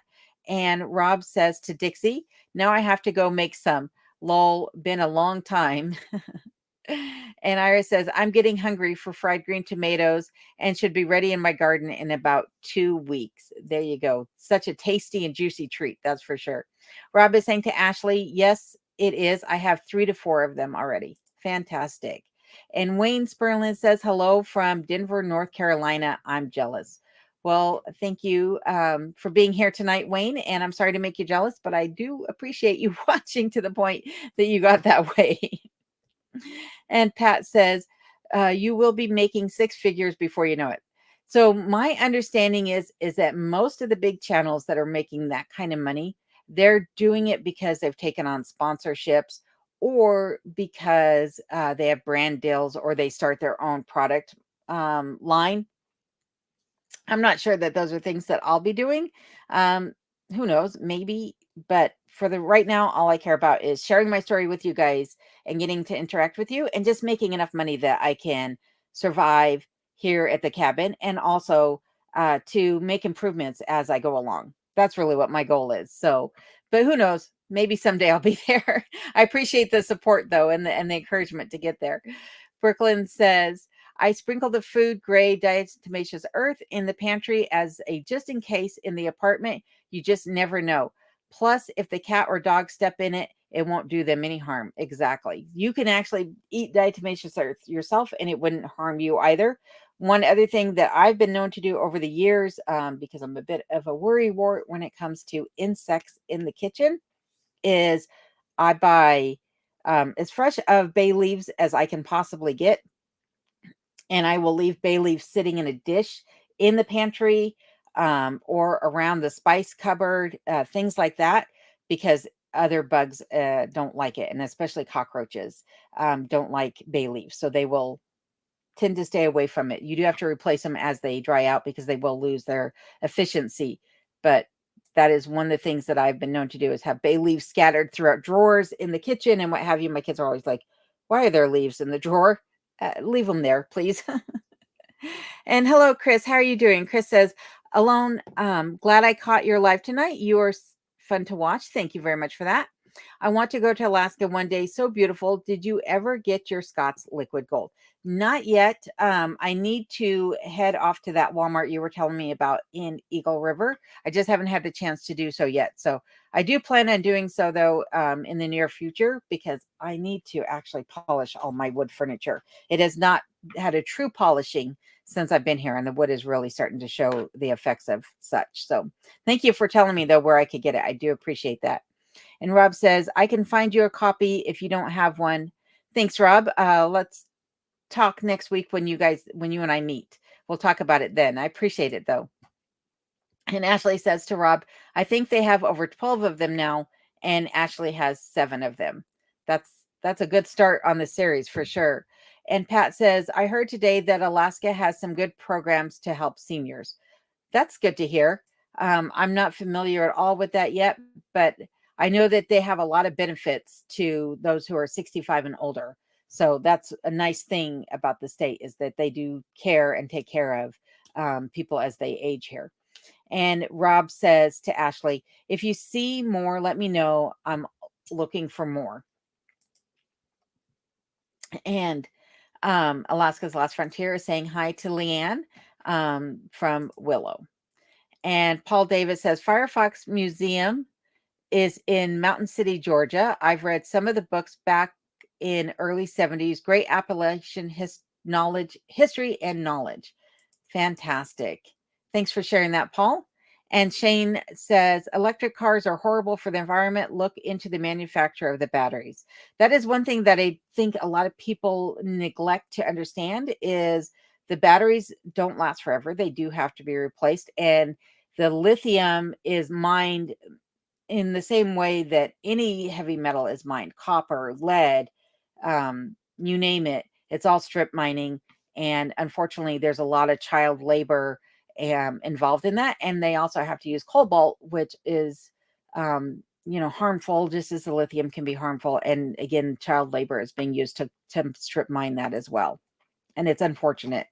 So it's another reason why I don't really want to be involved in the lithium battery, trade. It's just like you're just supporting bad humanitarian efforts, if you will. And I'm not going to get on a soapbox, but that is my take on it. And Dixie says, my dream car is a 1986 Honda Prelude. A Honda Prelude. I haven't heard that in quite some time.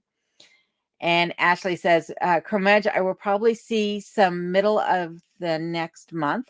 Let me know which ones you have so I can fill in the gaps if I find them. Ashley, you were so kind to do that for Rob.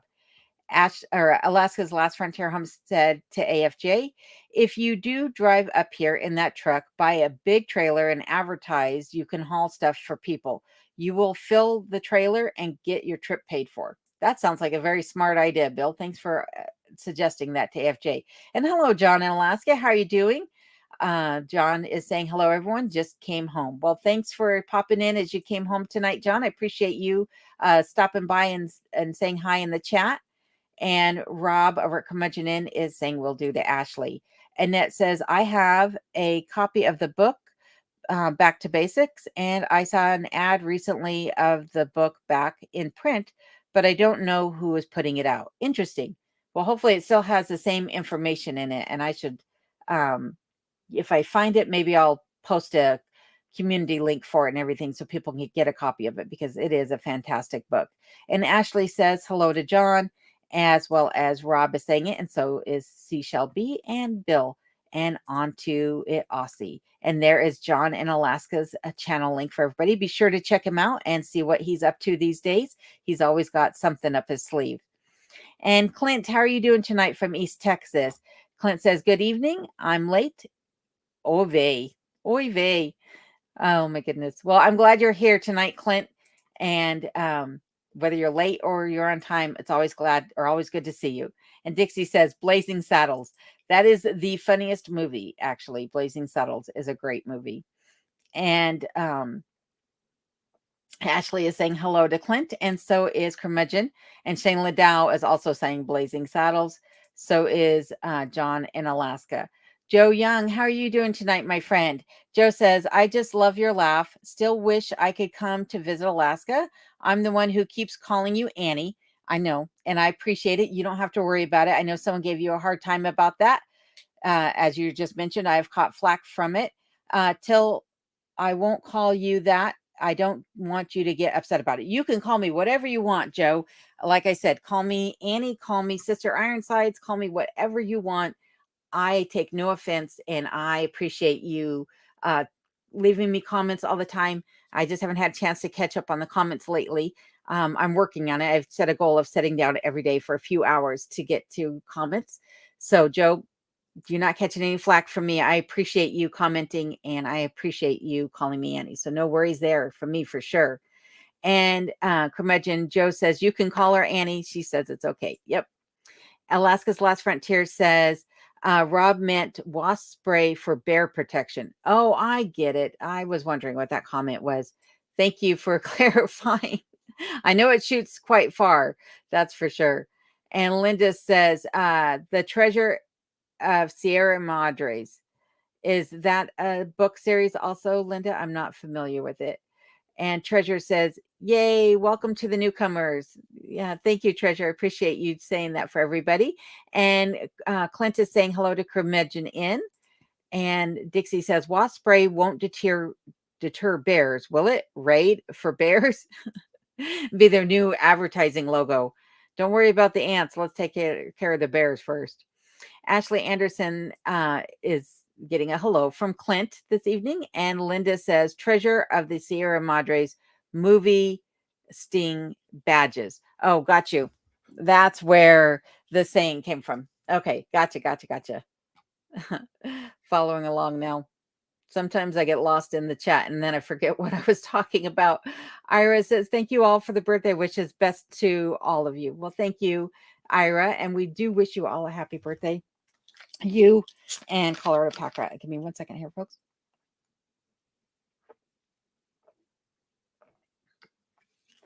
And John is saying hi to everyone. And Clint is also saying hi to John. Rob says to Dixie, you have to get an eye shot, but that's but when it's a good stream, it is possible. I sprayed a bear by the tracks last year and got more on me than went towards the bear. That's not good. Excuse me. And Curmudgeon says, talking a lot is called Bush syndrome. Well, I think I had Bush syndrome from the moment I started talking then, because I've always talked a lot. Brent says, my folks are elderly. I'm telling them about you all in Alaska, and my old folks say hello to you. And the cake is nice. It's a chocolate cake with cherries and cream. Oh, that sounds delicious. And I hope that your folks are enjoying listening to us as we're chatting along here. And Dixie says, that doesn't sound right. I'm not going to spray a bear with insecticide. And Bren says, sounds delicious, Bren. I mean, Ashley says, Bren, that the cake sounds delicious. Sorry. And Bill Dixon is saying hi to Crumudge Inn. Seashell is saying hello to your folks, Bren. And Iris says, my mom, Lorraine, commented how pretty you are, and she loves pretty people. Oh, well, thank you. Tell your mom, Lorraine, I said thank you very much, and I appreciate the compliment. And Brent says, yes, Ashley, it's good cake today. I'm heading out soon to see the waves crashing on the beach today because it's windy and magical. Oh, I bet. I hope you get some good video, Bren. We'd all love to see it. And John is saying hi to Clint in East Texas. And Tammy Edmonds, thank you for being here tonight. Tammy says hello from Newfoundland, Canada. Love watching your videos. Well, thank you, Tammy. I am so happy to have you here with us in the chat tonight. And Ashley says, Brun, enjoy. I'm not the beach type, but it sounds great. And Two Bears says, dragging a bear out of a cave by the back foot. Yep, I really did that. I had witnesses. And if anybody could do it, I believe it would be you, Two Bears. It might even be where you got your channel name from. And John in Alaska says, hello to Rob, Bill, Seashell, and Ashley. And 1968 Sourdough, how are you doing tonight? That is 1968 Alaskan Sourdough. Glad you went full time on the off-grid lifestyle. Best wishes. You have a talent with that camera. Well, thank you. I appreciate that, Sourdough. And I appreciate you being here tonight in the chat as well. And Patty Hill, I'm glad you're here as well. And she says hi to Bill at Pungo Prairie. And Oliver Jackson, thank you for joining the chat tonight. Oliver says, hello, alone and all, just dropping in to say hello. Thank you for that, Oliver. And Maria Pina says, what do you do on days that cold? Typically the same thing I do on most days, which is keep the fire going inside the cabin and bring in wood if it's necessary. But if you do go outside, you have to really bundle up. Within a matter of just moments, you can get frostbite on your nose or anything that's exposed. So you cover up well and you just stay inside and try to stay warm on days like that. The cabin this year, I did burn through more wood than I did in the previous years. And I'm not exactly sure why. So I had a lot of different circumstances this year. Some of them were controllable.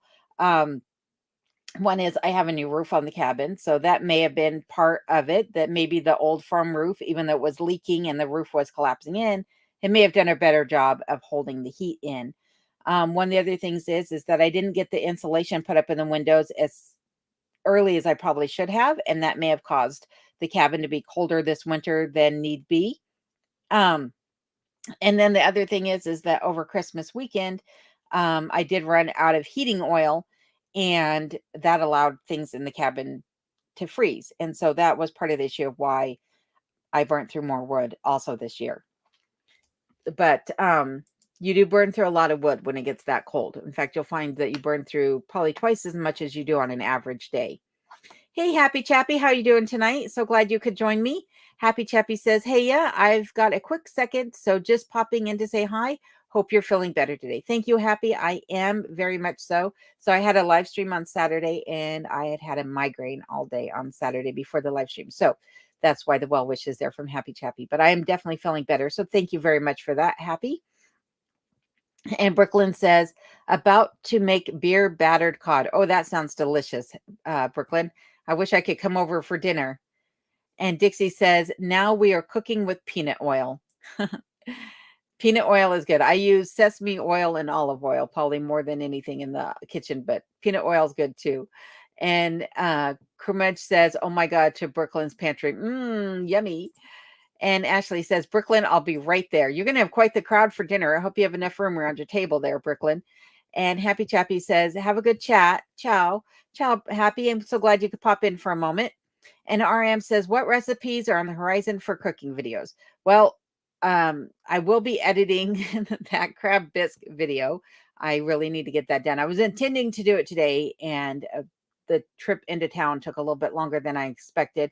So there's a crab bisque coming up. I also have some recipes coming up involving fresh mushrooms. And I have a recipe coming up for the Roquefort dressing that I promised all of you, and some accompanying dishes to go with that Roquefort dressing.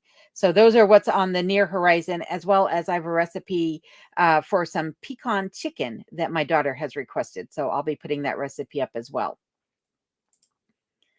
And Patty Hill, thank you for being here. Patty says, "I would love to live in Alaska, but don't have the means at this time in my life. Love your videos alone." Well, thank you, Patty. I hope that you're able to at least live vicariously through me. So I appreciate you being here tonight, and I appreciate you following the videos too. Dixie says, "I totally sell out at a corporate sponsorship. There's nothing better." I don't know. Sometimes the contract negotiations and sometimes what you get for some of those sponsorships isn't much. I keep getting an email every other day from one company that's trying to get me to sponsor their product. It's for a product that I have no need for. So that's one thing. If I don't need it, I'm not going to sponsor it because I don't feel that's ethical to promote a product you're not actually using. But their compensation for the use of their product, for promoting their product, is you get a sample of the product and $25. And to me, that's just not worth it's just not worth it. I don't know. It's not anything I'm really even thinking about, to be honest with you. And Rob has put up Alaska's Cut the Cords channel link for everybody. So do be sure to check them out. And they are saying thank you to Rob for doing so. And he is, of course, telling them you're welcome. And Louise is saying, "What is the wildlife like?" Well, this winter it's been really quiet around here, but in this area of Alaska where I live, we have quite the gamut of wildlife, believe it or not. Everything from your typical moose and black and brown bear. So the brown bear is a grizzly bear. But we also have wolverines in this area. We have squirrels and rabbits and ermine. If you don't know what an ermine is, it's like a little weasel that changes its color in the wintertime, turns to white. There's also fox in this area, eagles, which I was awakened by one on Saturday. It was catching something in the treetops right outside the security cameras. There are no raccoons in Alaska. Well, I think there's one small population on the western side of Alaska, but other than that, there are no raccoons in Alaska. There's no skunks in Alaska or snakes in Alaska. Like I said, there's a small herd of elk somewhere in Alaska. I know there's some on 2 islands, but mostly what you're going to see here is bear, moose, caribou. There are some woods buffalo here, which are larger than the plains buffalo that you'll see in the lower part of the country. And also we have lynx here, but not really mountain lions. Every now and then one will come over from Canada, but they're not very common here in Alaska. And there is John in Alaska's channel link for everybody. Like I said, be sure to check him out. And Shane is saying, "Spending the night in Theodore Roosevelt National Park, and you're keeping me company. Thank you." Well, you're welcome, Shane. I hope that you're enjoying the chat, and I hope you're enjoying that park as well. I bet it's beautiful there. And Bill has put up Curmudgeon Inn's YouTube channel link, so be sure to check out Rob and Sarah over there at the Curmudgeon Inn, who is also saying thank you to Bill. And Bill has also put up John in Alaska's channel link as well, again, for everybody. Thank you for doing that, Bill. And Dixie says, "Lithium is mined with blood diamonds. Blood lithium. Oh, is mined like blood diamonds, blood lithium."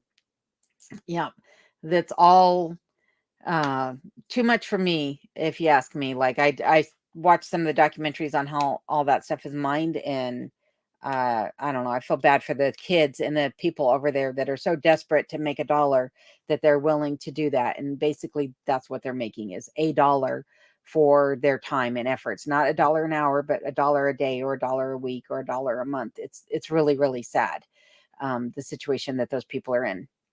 And Ernie's Cabin, thank you for being here. Ernie says, hello alone. How many hours of daylight are you getting now? And are the mosquitoes out? The mosquitoes are out, and they're rather large this year. They're about 1/2 inch in size, and they're pretty fat this year as opposed to the small ones I had last year. And right now, it'll still be light out at 12:30 at night, and then the sun really isn't going down, to be quite honest. Right now it is saying, I happen to have this open actually at the moment. It is saying that it is around 10:30 is when the sunset is supposed to be, and then it's supposed to come up around 4:30 in the morning. So even though that's like 6 hours, it really is less than that because you have a couple hours of dawn or dusk on either side of that, and really it's just twilight all night long, and it never really gets dark outside. But yep, that's where we're at right now. And then by summer solstice, I think we'll be down to 5 hours of nighttime as opposed to the 6 that we're at right now. And Rob is saying hello to Ernie, and Treasure is saying that electric cars are a farce. I agree. I think they are also. And there's Ernie's Cabins channel link for everybody. Be sure to check out Ernie. I would appreciate that. And Rob also put up the channel link. Thank you both for doing so. And Ernie is saying hello to everyone. Ashley says, I will probably be able to get a copy of Back to Basics as well. Thank you for doing that, Ashley. Appreciate it. I'm sure Rob does too. Oh, I think Rob has the book actually.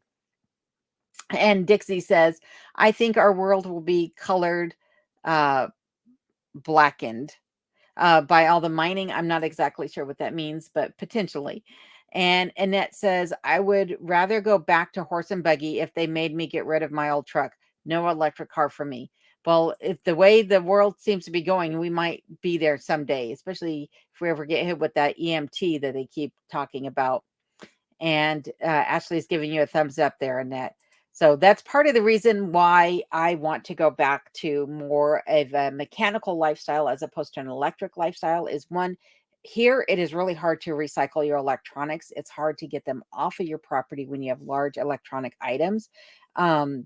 And I know that you could repurpose them on your property and what have you, but also I just don't need a bunch of failed electronic items taking up space on my property. And I can't repair them myself. I don't really understand electricity. I'm sure it's something I could learn, but so far I've not been able to wrap my head around it. And most mechanical things, I have at least a little bit of mechanical knowledge that I can repair those things and get them working again. So that's why I choose to live that way. And Jeep Girl, thank you for being here. Jeep Girl says you can never have too many books, especially in wintertime. I agree, especially when it comes to the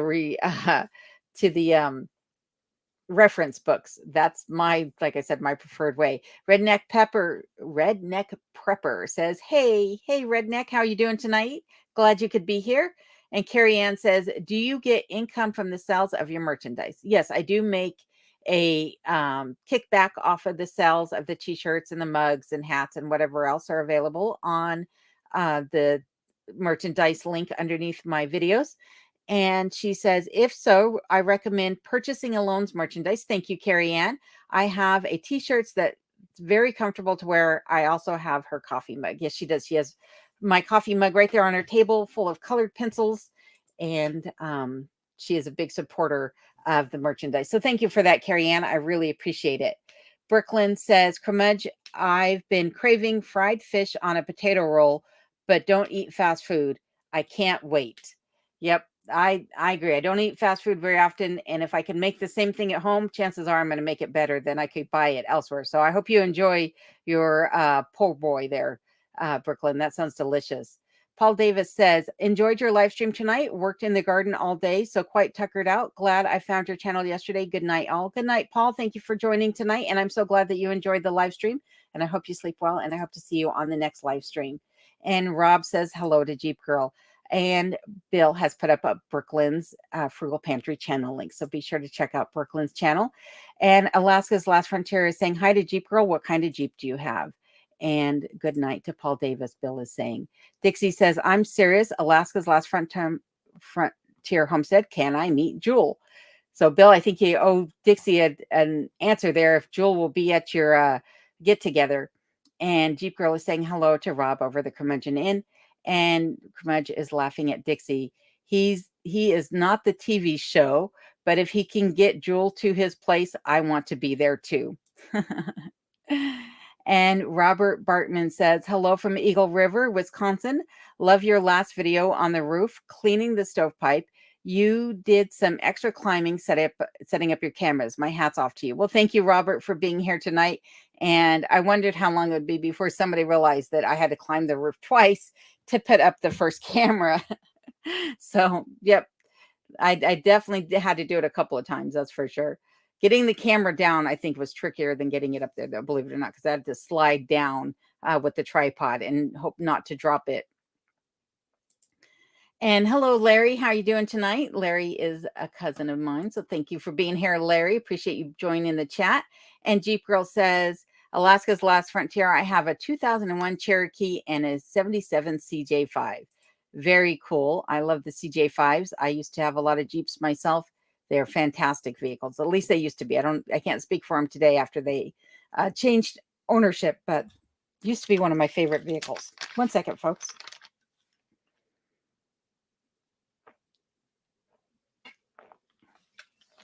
Bill is saying to Dixie, similar name, but definitely not the same. They don't use the word homestead in their name. Apologies for the cough there, folks. Clint says, I believe in Bigfoot because Bigfoot believes in me. I was wondering when you were going to come with the jokes, Clint. And Bill is telling Jeep Girl that that's cool on the Jeeps that she has. And Alaska's Last Frontier saying hi to Robert Bartman. And Eddie Barres, how are you doing tonight? Says, I see your area is flooding. Yes, it's all over this side of Alaska. It's experiencing some flooding right now. I have some flooding on my property, but not up against the cabin or in the cabin, thank goodness. But if you're in Copper Center or Glen Allen, they're really having the flooding. They have the worst of it right now. I'll show that in an upcoming video this week as well. Onto it, Aussie says, yeah, I'm laughing. Bear spray and wasp spray, never heard of it till just recently. All we have is a shovel for snakes. Oh my goodness. And hopefully good aim too. Alaska's Last Frontier says, Alaska's Last Frontier has put up onto it Aussie's channel link for everybody. So be sure to check them out. And Dixie says, my snake medicine is CCI, Colt 45, number 9 snake shot. And again, good aim. And Linda says, well, everyone and Alaska, time for bed. Hope everyone had a great week. Keep your eyes out on the mud and don't get stuck. Same to all of you who are in the mud zone as well, whether you're in Alaska, Colorado, Maine, or anywhere else. I hope nobody gets stuck in the mud. And Linda, I hope you have a good night's rest, and I hope to talk to you soon. So thanks for being here again tonight, Linda. I appreciate it. Onto it, Aussie is saying thank you to Bill for posting the channel link. And MT Homestead's channel link is there for everybody. Thank you, Rob, for putting that up. Much appreciated. Ashley is saying good night to Linda, as well as Bill is at Alaska's Last Frontier Homestead.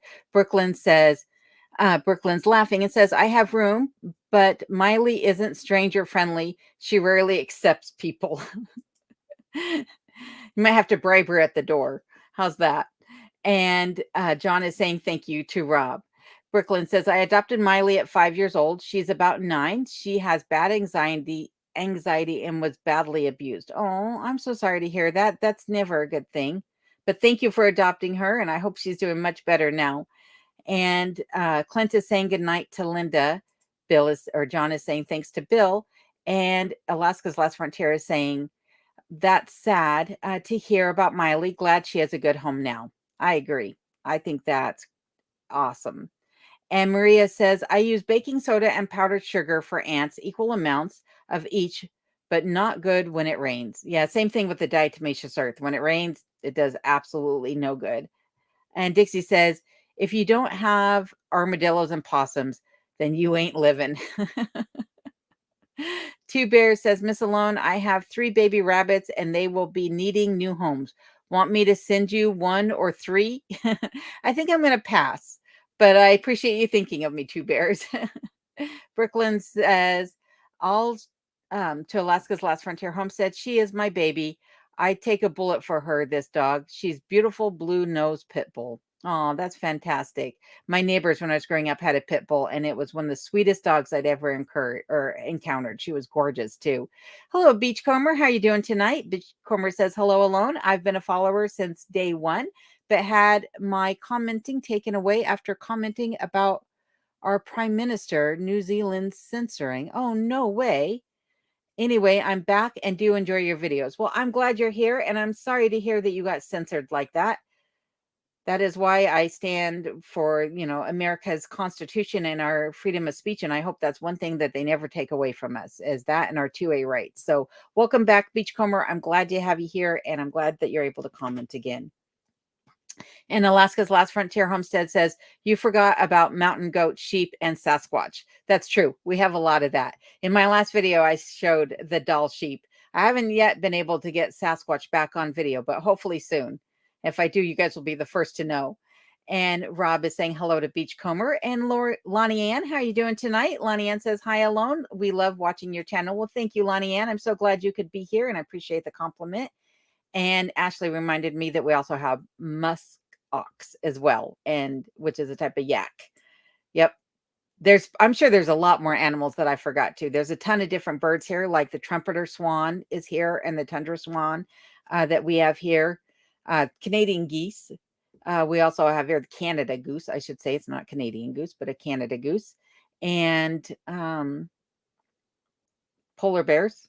We also have polar bears in Alaska, but no penguins. And Alaska's Last Frontier says, good to hear to Brooklyn at her frugal pantry. Beachcomber says, hi to Rob over at Curmudgeon Inn. I enjoy your comments on here. Rob is a very awesome person. I am so glad to have him here as a moderator. And same with Bill over at Alaska's Last Frontier Homestead, who says to Ashley, yes, musk ox, that is hard to say, also, but they are only in 2 areas primarily. And Dixie says, lithium batteries. That lithium just doesn't mine itself. That is true, nor does the cobalt that it requires to run is also. And Robert Bartman says, have you seen ptarmigan in your area? Yes, I have. In fact, I will be revealing a little something about ptarmigan. Well, they're not ptarmigan. I haven't seen ptarmigan, to be honest with you. Spruce grouse I have seen in this area. And I will be revealing something about the spruce grouse in this week's video as well. But yes, I have ptarmigan all over this area. And I keep saying ptarmigan, but it's the spruce grouse that I'm talking about. Oh my goodness. Seashell B says, hello to Beachcomber and welcome back. And Rob is saying thank you to Beachcomber. And Beachcomber is also saying thank you to Seashell. Nice to have some freedom restored. Yes, I bet it is. And we're so happy you're here. Robert says, have you seen ptarmigan in your area? Which I just answered. So sorry for the delay there on your question. And Brooklyn says to Rob, from the last live you asked where I went in Queens. I grocery shop at BJ's Wholesale in Queens. Much better deals on groceries. Good to know for those of you who are in the Queens area. And Dixie says, I'm sad you never heard the song Blackened by Metallica. I probably heard the song because I listened to Metallica when I was growing up, but I don't ever think about the songs. Like the only ones that really come to mind is, none of them. I've actually forgot. It was, my brother's probably giggling if he's watching because he and I would listen to Metallica, but I cannot think of the name of the song that I'm thinking about now. Something lullaby. I'm so bad. The way my brain works, just for those of you who are listening, is that I only retain information that I think is useful. And if I don't have a use for it, then I discard it. And Metallica is not one of those things that I need on a daily basis. So unfortunately, all those memories are stashed away in some far closet in the background here. Sorry about that, Dixie. And Kermudge says, I agree with the abuse they go through with mining. I went with the lithium due to having issues with the lead acid up here. The lead acid does not last as long and still costs a lot. Yes, lithium will definitely last longer. That is for sure. And the lead is probably just mined as equally badly as the lithium. So I don't think there's a better choice one way or the other, just which one lasts longer and performs better. And Robert says electric tanks to fight a war, right? Right? Like so many things they're doing just don't really add up. I don't quite understand all of it. Just like the digital currency. Um, so this last week when there was an internet outage here, it wasn't just in my home that there was an internet outage. It was across multiple areas of Alaska, and you had only the option of paying with cash. Well, they're talking about stores opening up now where they'll be cashless and you'll only have digital currency that you can use there. And they're saying that they'll have these cash machines where you can go put in your cash. It's like a reverse ATM. You put in your cash and it gives you this uh, card, a debit card, essentially cash loaded debit card that you could use. Well, what happens when the power goes out? Um, granted, there might be a um, generator or what have you, but what happens when the internet goes out and you can't get to your digital currency to use it? So I don't think that their plan is foolproof yet by any means, and I don't ever think they'll truly be able to do away with cash. I'm hoping not anyhow. Brooklyn says it would drive me crazy having my property be a junkyard. Me too, which is one of the reasons why I'm so anxious to get the debris from the remodeling off of the property. As the snow is melting, more and more things are starting to come out from underneath the snow. I remember the shower stall sitting there and the kitchen sink and the dishwasher. But now there's also the toilet that's showing up and all the piping and everything else that's out there. And so I'm very anxious to get all of those things off of the property. And Dixie, or Alaska's Last Frontier, is saying to Dixie, I'm going to see Metallica September 1st and 3rd in Arizona. Very cool. And Two Bears says to Rob over at Curmudgeon Inn, looks like nickel iron batteries for solar systems. Jim in Alaska, how are you doing here tonight? Jim showed some of the flooding in Copper Center on his last video. For those of you who are curious about what it looks like right now in Copper Center, thank you for being here tonight, Jim. Jim says, sitting in Palmer tonight, looking at a property for sale. Fantastic. I hope you find the right one finally, Jim, and I'm glad you're back in Alaska. And Rob is saying to Two Bears, I have been over the past few days. And Rob is saying hello to Jim in Alaska. And Dixie is saying junkyards are cool. I always find something I can use at a junkyard. It's fine to have a junkyard if it's a designated junkyard, but I don't want my yard to be that. And Alaska's Last Frontier has put up Jim in Alaska's channel link for everybody. Thank you for doing that, Bill. Ashley saying hello to Jim. And Seashell says, sounds interesting about the iron batteries to Two Bears. And Creative Lori, thank you for being here. Creative Lori says, hi, Alone and everyone. And Curmudge is saying hi to Creative Lori. And Dixie says, iron battery flies. Oh, my goodness. And Curmudge has CJ5 with a straight 6. Best thing you can get. The straight 6 is definitely a good thing. And Larry Woody says, I'm good. I try to join your lives as often as possible. Well, thank you, Larry. I do appreciate that. And Seashell says, hi to Jim in Alaska. Good luck with the property search. Oliver Jackson says, Alone, the state of Alaska should hire you as a state promoter because the state needs to be promoted to inform people about Alaska. Well, thank you. I appreciate that. If I was back on the job market and not going to do YouTube full time, I would consider hitting them up and asking if they need a new spokesperson. Weed Eater says, love the AMC Jeeps, had a 1979 Cherokee in the past. Yes, I love the older Jeeps. The older Jeeps are fantastic. And Fuzzy Fork says, Alone, I've been looking for the perfect mate. I'm looking for a younger woman to gum my food for me. Oh my goodness. As the dog and cats cannot be trusted, I would starve. That's hilarious. And Steve T, how are you doing tonight? Steve says, hi, Alone. How much is a quart of firewood now? I have not priced it yet this year, though I need to do so. But last year, the birch and spruce were the same price, and they were, I believe, $3.85 a cord last year. And then I do pay delivery charge to get it brought out to my property as well. So it's quite costly. And Clint says to Oliver Jackson, I told her she should be a teacher. She is pretty thorough on explaining things. So I did actually, I wouldn't say I was a teacher necessarily, but I was a trainer for a Fortune 50 company that I used to work for. So I think that's partly where that comes from. If you watch some of my earlier videos, you can definitely see it in there because I definitely talk as if I'm providing more instruction than than a vlog. I watch them now and I kind of like, oh. Alaska's Last Frontier says, have you tried Bear Spray hot sauce? It is made in Glen Allen area, and there is the link for it. I have not tried it yet, but I probably should. I do love spicy food for sure. RM says, good night, Annie Alona. You made another lonely evening much brighter for this old lady. Keep being you and stay safe. God bless you. Thank you, RM. I appreciate that. And I hope you have a great night and sleep well. And Dixie says, I have to be totally honest. This live stream is a little tame for me. So, well, so be it. I do appreciate you being here nonetheless, even if I am a little too tame for your liking, Dixie. And Clint is laughing at Fuzzy Forks. On to it, Aussie says, very few are allowed guns in Australia, to Dixie.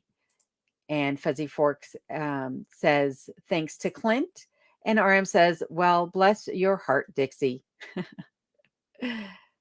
And Dixie says, my petunias are looking good. Thank goodness. I'm glad your petunias and your farkleberries are doing well, Dixie. And Urban Bucket says, good night, Alone, and everyone else. It's been a pleasure making your live tonight. Have a safe and blessed. You too, Urban Bucket. Thank you for being here. I appreciate it. And I hope to see you on the upcoming lives. And Curmudgeon says to Beachcomber, that is as bad as China with the censorship. Yes. Dixie says, I understand the passive aggressive insult known as bless your heart. It's a Southern thing. And sandhill cranes, Rob is saying, is another thing that we have here in Alaska as well. RM says, yes, there are ptarmigan in that area. Not many, but yes. Thanks for that, RM. I wasn't aware. I do see the spruce grouse, but I'm not sure I've seen the ptarmigan yet. Alaska's Last Frontier Homestead said sandhill cranes, the filet mignon of the sky. Yes, they are a red meat and they are quite delicious, is my understanding, for those of you who are curious. And Beachcomber says, you are not wrong, Curmudge. The world is in a state of upheaval, which is nice to be able to escape to channels like this. That is one of the reasons why I do this channel too, is to hopefully provide a little bit of respite from all of the drama and the chaos that is happening outside of these walls. So I'm glad you're here from all of that, Beachcomber and everybody else. And Sebastian, how are you doing tonight? Hola from Alberta. Well, thank you. Thank you. I'm so glad you're here, Sebastian. Appreciate it. And Alaska's Last Frontier is reminding me it's the song One by Metallica. Thank you. I could not remember it. Oh my goodness.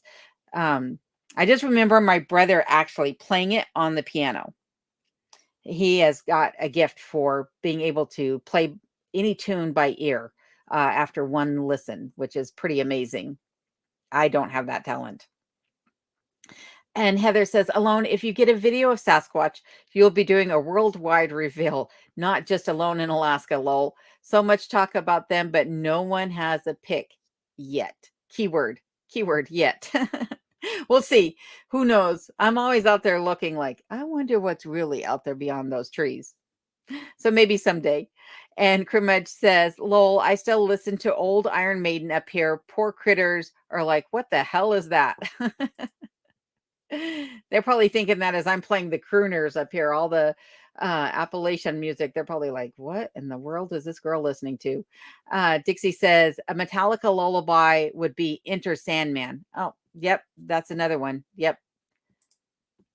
There's so many of the good Metallica songs out there. I will tell a funny story. So I went to a Metallica concert when I was a teenager with my friends. And my friends, they all had beautiful long hair and they fit the rocker chick look.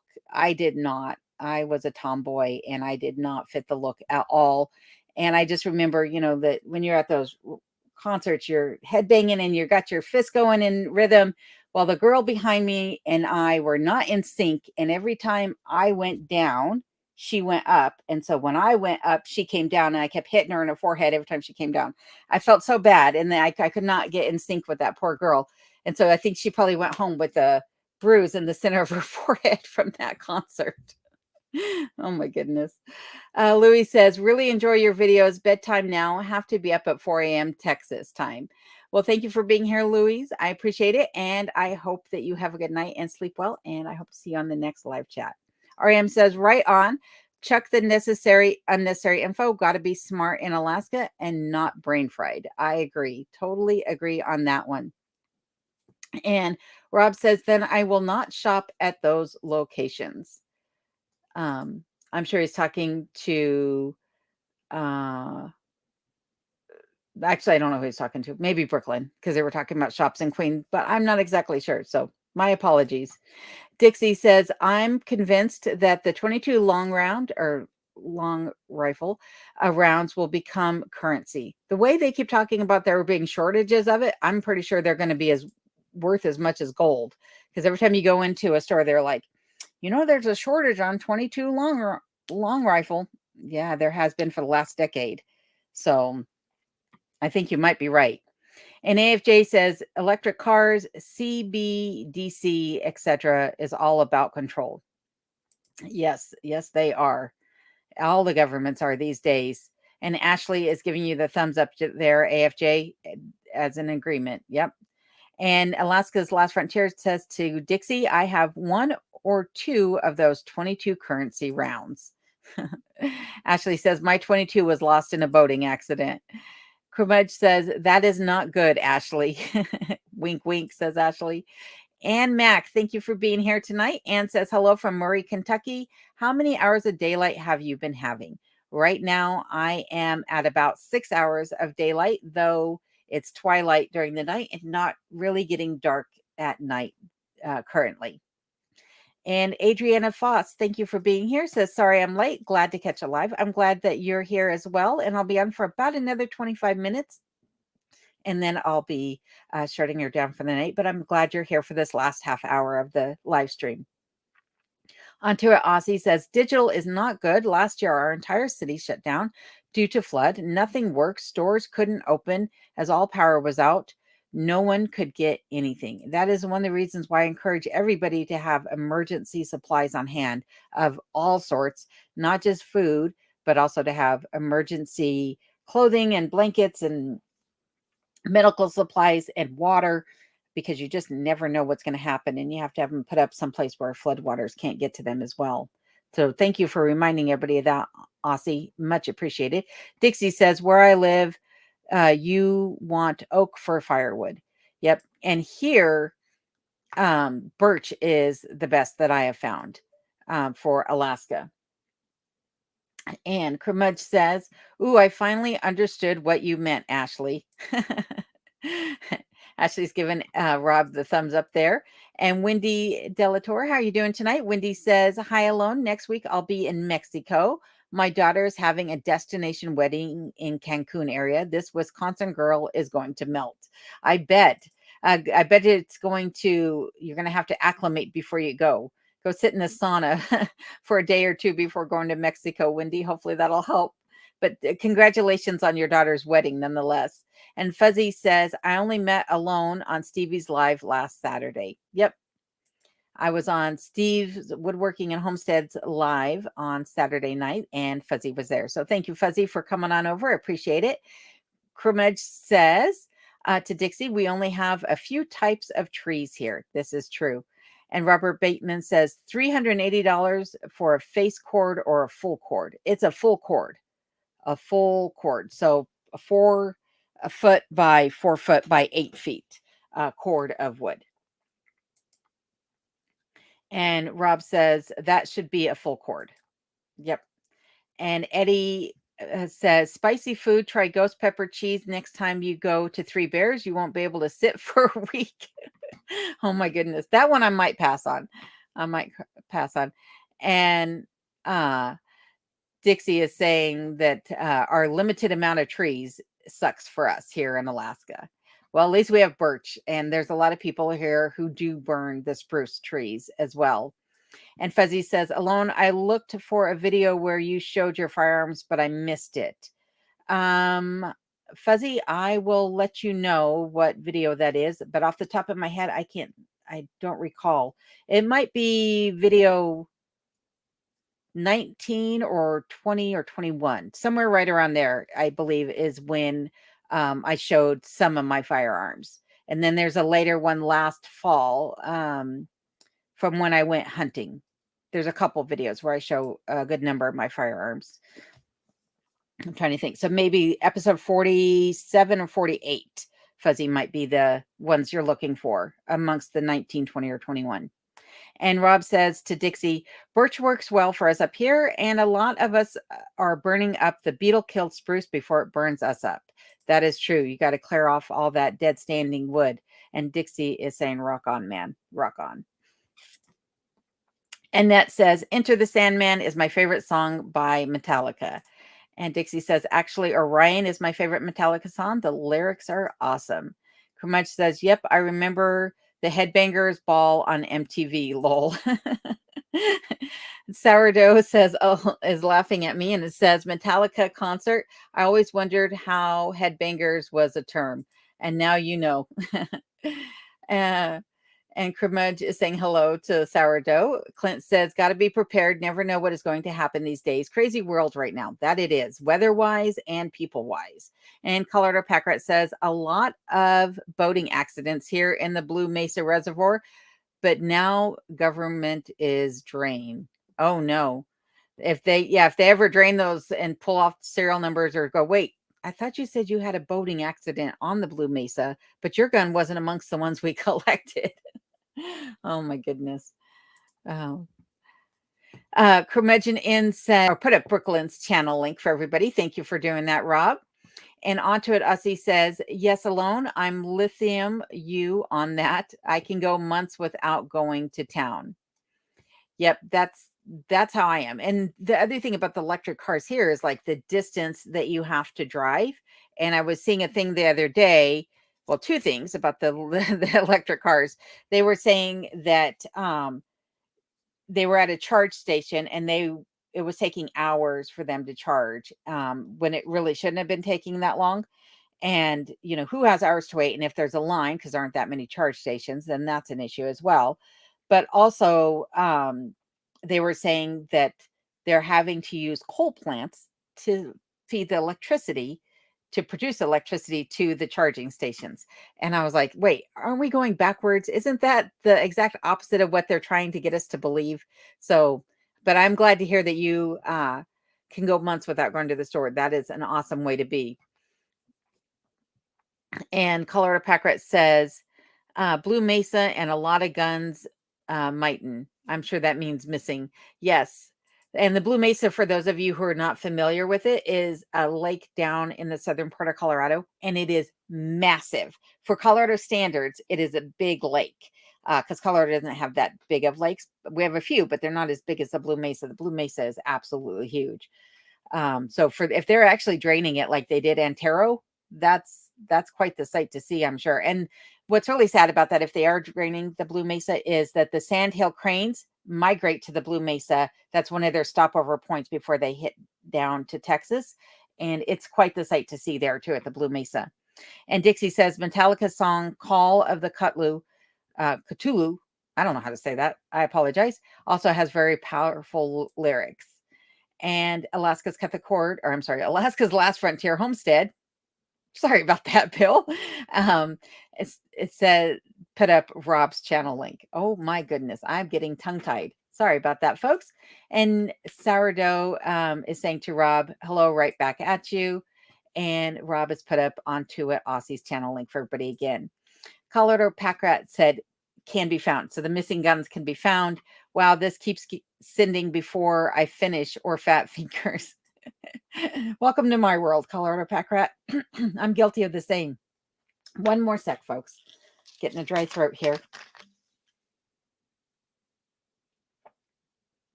And Bill over at Alaska's Last Frontier Homestead has put up my channel link for everybody. So thank you for that, Bill. Appreciate it. Fuzzy says, alone, we'll check them out. Thank you, Bill. Or Fuzzy, I appreciate that. And Onto It Aussie says, yes, alone, I'm with you on that. I shop like you and could go months without going into town.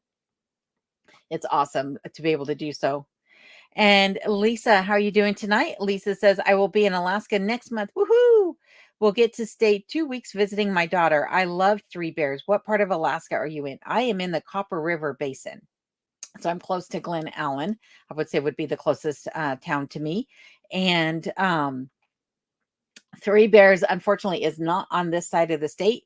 But when I go over towards the Wasilla and Anchorage area, I shop at Three Bears there, and it's fantastic. I love Three Bears. And Curmudgeon is saying hello to you, Lisa. And Two Bears is saying, I'm falling asleep. So good night, Miss Alone and Annie. I am going to send you a pic in your Gmail of a woodworking project I built today. I'll be selling it Wednesday. Well, congratulations. And excuse me there, folks. A little return on the water. But I'm glad you're selling your woodworking project, Two Bears. And I'll look forward to reading your email. So hope you have a good night and sleep well. And thank you for being here tonight as always. I appreciate it. And Dixie says rum. Rum, if you're talking about the drink, or maybe you're still talking about Metallica, but rum is actually, if I'm going to drink hard liquor, which I rarely ever do, but rum is my preferred hard liquor. For those of you who are curious, mostly if I'm going to drink, it's going to be a Guinness. And Rob is saying goodnight to Two Bears. Robert says, I burned birch all the time when I had a wood furnace, lots of BTUs, but I removed the bark to cut down on the creosote buildup in the chimney. Well, maybe that is something that I should think about doing, because I leave the bark on and actually peel the bark off where applicable, because I use it as tinder to start the fire in my wood stove. So I'll have to look into that. But yeah, there's a lot of BTUs for the birch, which I think is the hardest wood we have here in Alaska. And I think the BTUs is right around 6,000 BTUs, if I'm correct. And Ashley is saying goodnight to Two Bears. And Rob is saying rum is good to Dixie.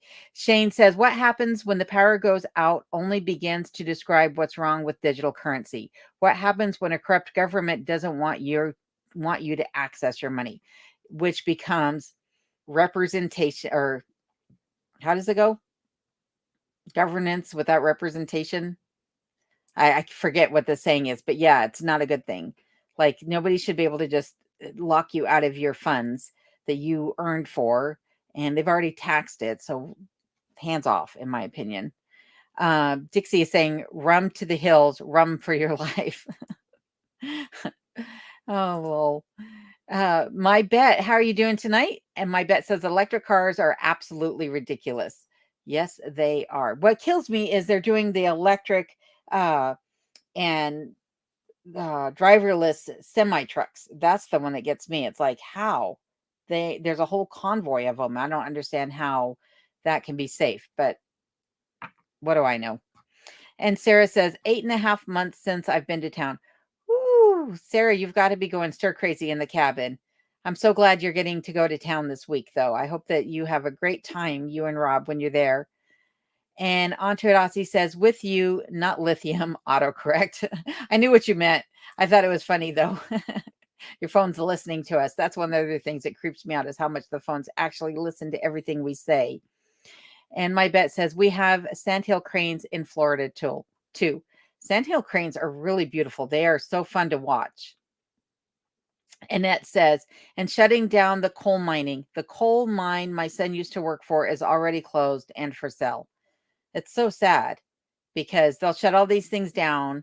They'll sell them off. They'll do something different with it. And then everything will revert back at some point to where we need these things. I think, in my opinion, that's exactly what's going to happen.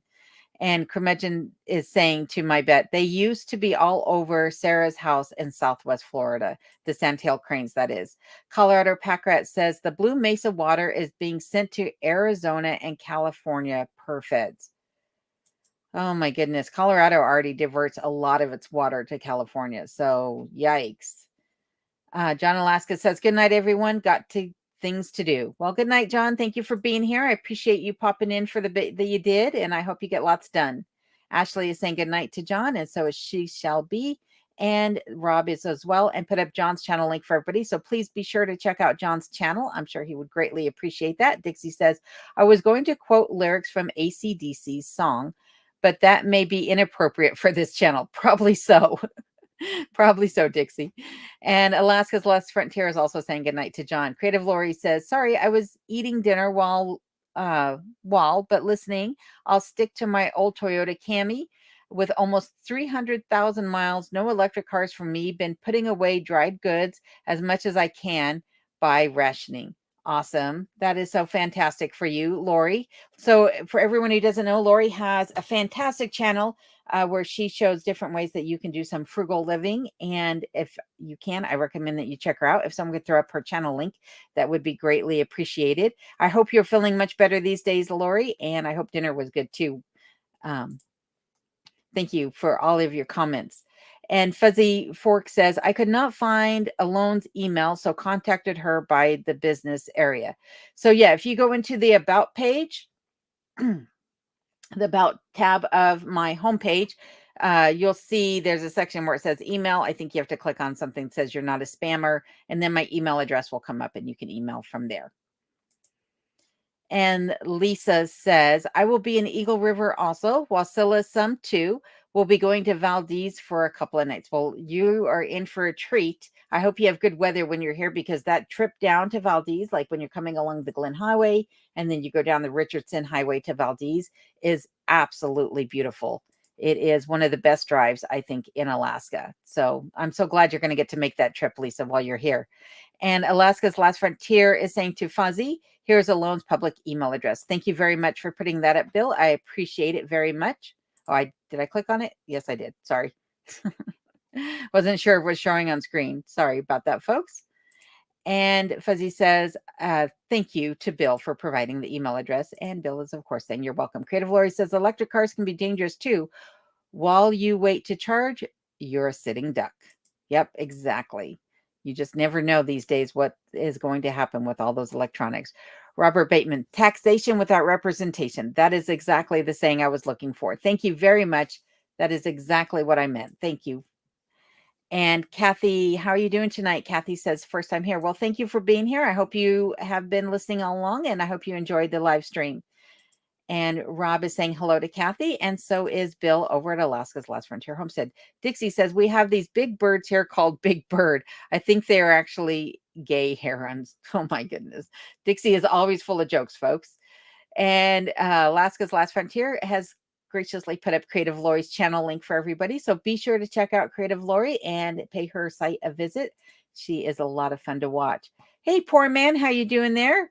Poor man, Poor Man's Homestead, Canada, BC, popping in, says, wow, I just missed it all.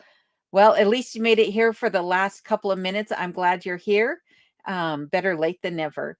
And remember, for those of you who are popped in late, that I do record these, and you can go back into the live section of my channel page and rewatch these on a replay and see everything that took place in tonight's live stream. So thank you, everybody who is here and everybody watching this on the replay. Colorado Pack Rat says, Flaming Gorge water is also being diverted to California per the feds too. Colorado is going to be in as much of a drought as California is if they keep that up. And Kathy is saying thank you. Ernie's Cabin saying, have a great week, everyone. You too, Ernie. Thank you for being here tonight. Really appreciate it. And Creative Lori says, thank you so much. You're welcome, Lori. I appreciate you too. And I'm glad to help your channel out. And Fuzzy is saying, please send the migrants to Delaware, right? To a very specific address in Delaware, nonetheless. And Poor Man is saying, had to do my watering. Sorry for being late. No worries whatsoever. I know summers are a very busy time for everybody. And Dixie is agreeing on the Delaware statement. And Heather says, my grandson was saying my daughter, his auntie, should put me in old people's home. No. Next thing I hear is my phone number here on my phone is ads for retirement and old age homes. Don't tell me they aren't listening. If you want to know one scarier than that, I was thinking about something. This was about a month ago. Thinking about it. I never said it out loud. I wasn't talking to anybody on the phone about it, or even to Kenai for that matter. Just thinking the thought in my head about a very random a very not popular topic. And when I went to Pinterest, that was the only thing that was in my Pinterest feed that day was this particular subject. And I was spooked out by it because it's something that hadn't been in my feed before that. And like I said, I had only thought it. I hadn't even said it out loud. So they're listening, but there's a thing about them knowing more about you than you know about yourself. And when I think about that, that's like, yeah, obviously, like they knew my next thought was going to be this. So they're like, oh, just feed it into her feed. And then there's the things about we're living in my brain just went blank again. Oh, you guys know what I'm going to say, but I can't think of the word. Anyhow, a matrix, right? That's exactly what it seems like some days. You're just like, "Wait a minute, that's a little too spooky. How did it do that?" So, I digress. Sorry, folks. And Fuzzy saying, "Alone will send you something in the email before long." Thank you, Fuzzy. I look forward to reading it. And Rob is saying hello to Poor Man's Homestead in BC. And Lisa said that her daughter said the same about the drive to Valdez. Good. I'm glad that someone else agrees. It is such a beautiful drive. And also, Rob has thrown up Creative Lori's channel link for everybody. Thank you for doing that. And Dixie is laughing about the Delaware statement. And Carrie Ann said, so glad I was off work tonight. Good night, everyone. Have a great week. You too, Carrie Ann. I'm glad you got to listen to the whole thing and that I was here for you tonight, unlike last week due to the power or the internet outage. Stay safe, Carrie Ann, and I'll talk to you soon. Susan, thank you for being here. Susan says, can you some advice which location to buy in Alaska, close to schools and medical services, but isolated, please? I don't really know what area that would be. Maybe Delta Junction is a growing area that they're trying to build in a lot of communities into, though I don't know if there's any hospitals or what the schools are like there. But maybe Bill or even Rob might be able to provide some advice on that. Because I'm assuming that Willow might be a good area, but I don't know too much about it myself. So I honestly can't give the advice. I wish I could, though. But yeah, I'm not that familiar with the schools or where the hospitals are and the areas that are still close enough to those, but still isolated also. Sorry about that, Susan. Robert says, good night, John. Loved the ride along on your second last video. A whole hour. Wow. Lots of downloading time. Yikes. So he's talking to John in Alaska. And yeah, it takes a long time to upload videos here. For me, my last video, which was 20 minutes, took about 5 hours to upload. So it does take a long time on our internet speeds up here. Joe Young is saying, good night, Annie. Going to bed now. Got up at 4 a.m. Florida time. Loves to you too, Joe. Thank you for being here. And I look forward to reading all your comments on the future videos and seeing you on the next live chat. Thank you, Joe. And with that, I'm going to start wrapping things up because I need to go feed Kenai and I need to eat dinner myself. So I want to thank you to everybody for being here tonight. And I want to thank all of you for your comments and helping the chat move along. I really appreciate all of you. And I appreciate all of you watching this on the replay too. So with that, I'm going to go ahead and just start closing this out. And I hope to see all of you on next week's live stream. So thank you, Clint, for being here. And thank you, Dixie. You're a fun one, even if I do give you a hard time. And again, I want to say thank you to you, Fuzzy, for being here and for finding the channel through Steve's Woodworking and Homestead. I appreciate that. And Rob, I want to say thank you for moderating the live streams. As always, I really appreciate it. And Maria, thank you for being here. Even if I'm just signing off now, I want to say thank you for joining the chat and being here tonight. Who says, love your channel from South Carolina. Well, thank you for the compliment as well, Maria. And I also want to say thank you, Robert, for being here tonight and joining us. And thank you for the compliment. And Susan, thank you for being here also, who says hello from Surrey, Canada. And there is Rob, or I'm sorry, Rob has put up Poor Man's channel link for everybody. And thank you, Poor Man, for being here. Appreciate it. And thank you for being here, Colorado Pack Rat. Sorry for the misgendering earlier, purely accidental. I do apologize.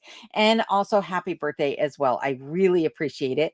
And it only happened because my brain had slipped. No other reason than that. So many apologies. But Colorado Pack Rat says no more boat accidents on Blue Mesa or the Flaming Gorge due to the water diversion. Wink, wink. And Rob has put up a channel link for his live stream, which will be from town this week. And I do hope that you all will join Rob on his live streams and give him a follow as well. Rob has an awesome channel, and he has a lot of great content of things going on in his neck of the woods over there on the other side of the state from me.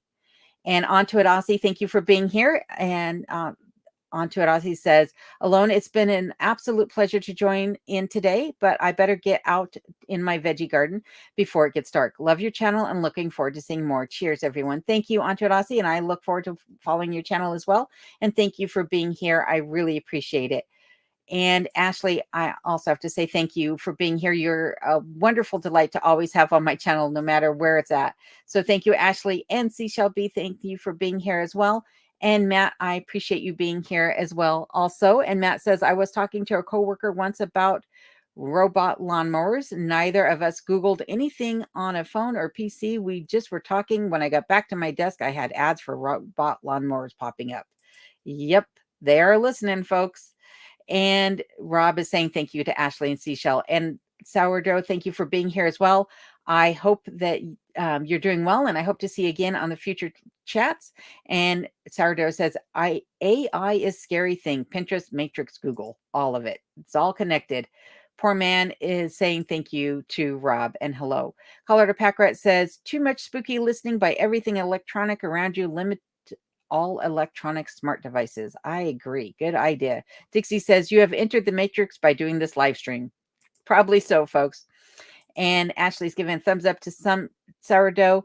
And Maria says, good night. Good night, Maria. Thank you very much. I appreciate it. And Alaska's Last Frontier is telling Susan that the best place to look is the Matsu Valley, Palmer, Wasilla, Houston, Willow, Big Lake, etc., for finding a place to live where there are schools, and yet you can still feel like you are living very remote, but close to all the items you want. Thank you for putting that up there, Bill. And thank you, RM, for being here as well. I appreciate it. And RM says, yes, Susan, I agree with Alone. Consider Delta Junction remote, but close enough to Fairbanks. So with that being said, I want to say thank you to everybody for being here tonight. Thank you, Clint. I appreciate you and all of your humor as well. And Creative Lori, thank you for being here. And Annette, I appreciate you joining the chat tonight as well. So thank you, everyone. I hope everyone has a good night. And if there's anybody that I missed, I do apologize, such as Treasure and Christina Ohio and Christina T. Thank you for being here tonight, even if you are here just as I'm signing off. And I do want to thank everybody and Brooklyn for being here. I hope to see you guys all in the next one. Good night for now, and I'll see you guys soon. Thanks again, everyone. Much appreciated.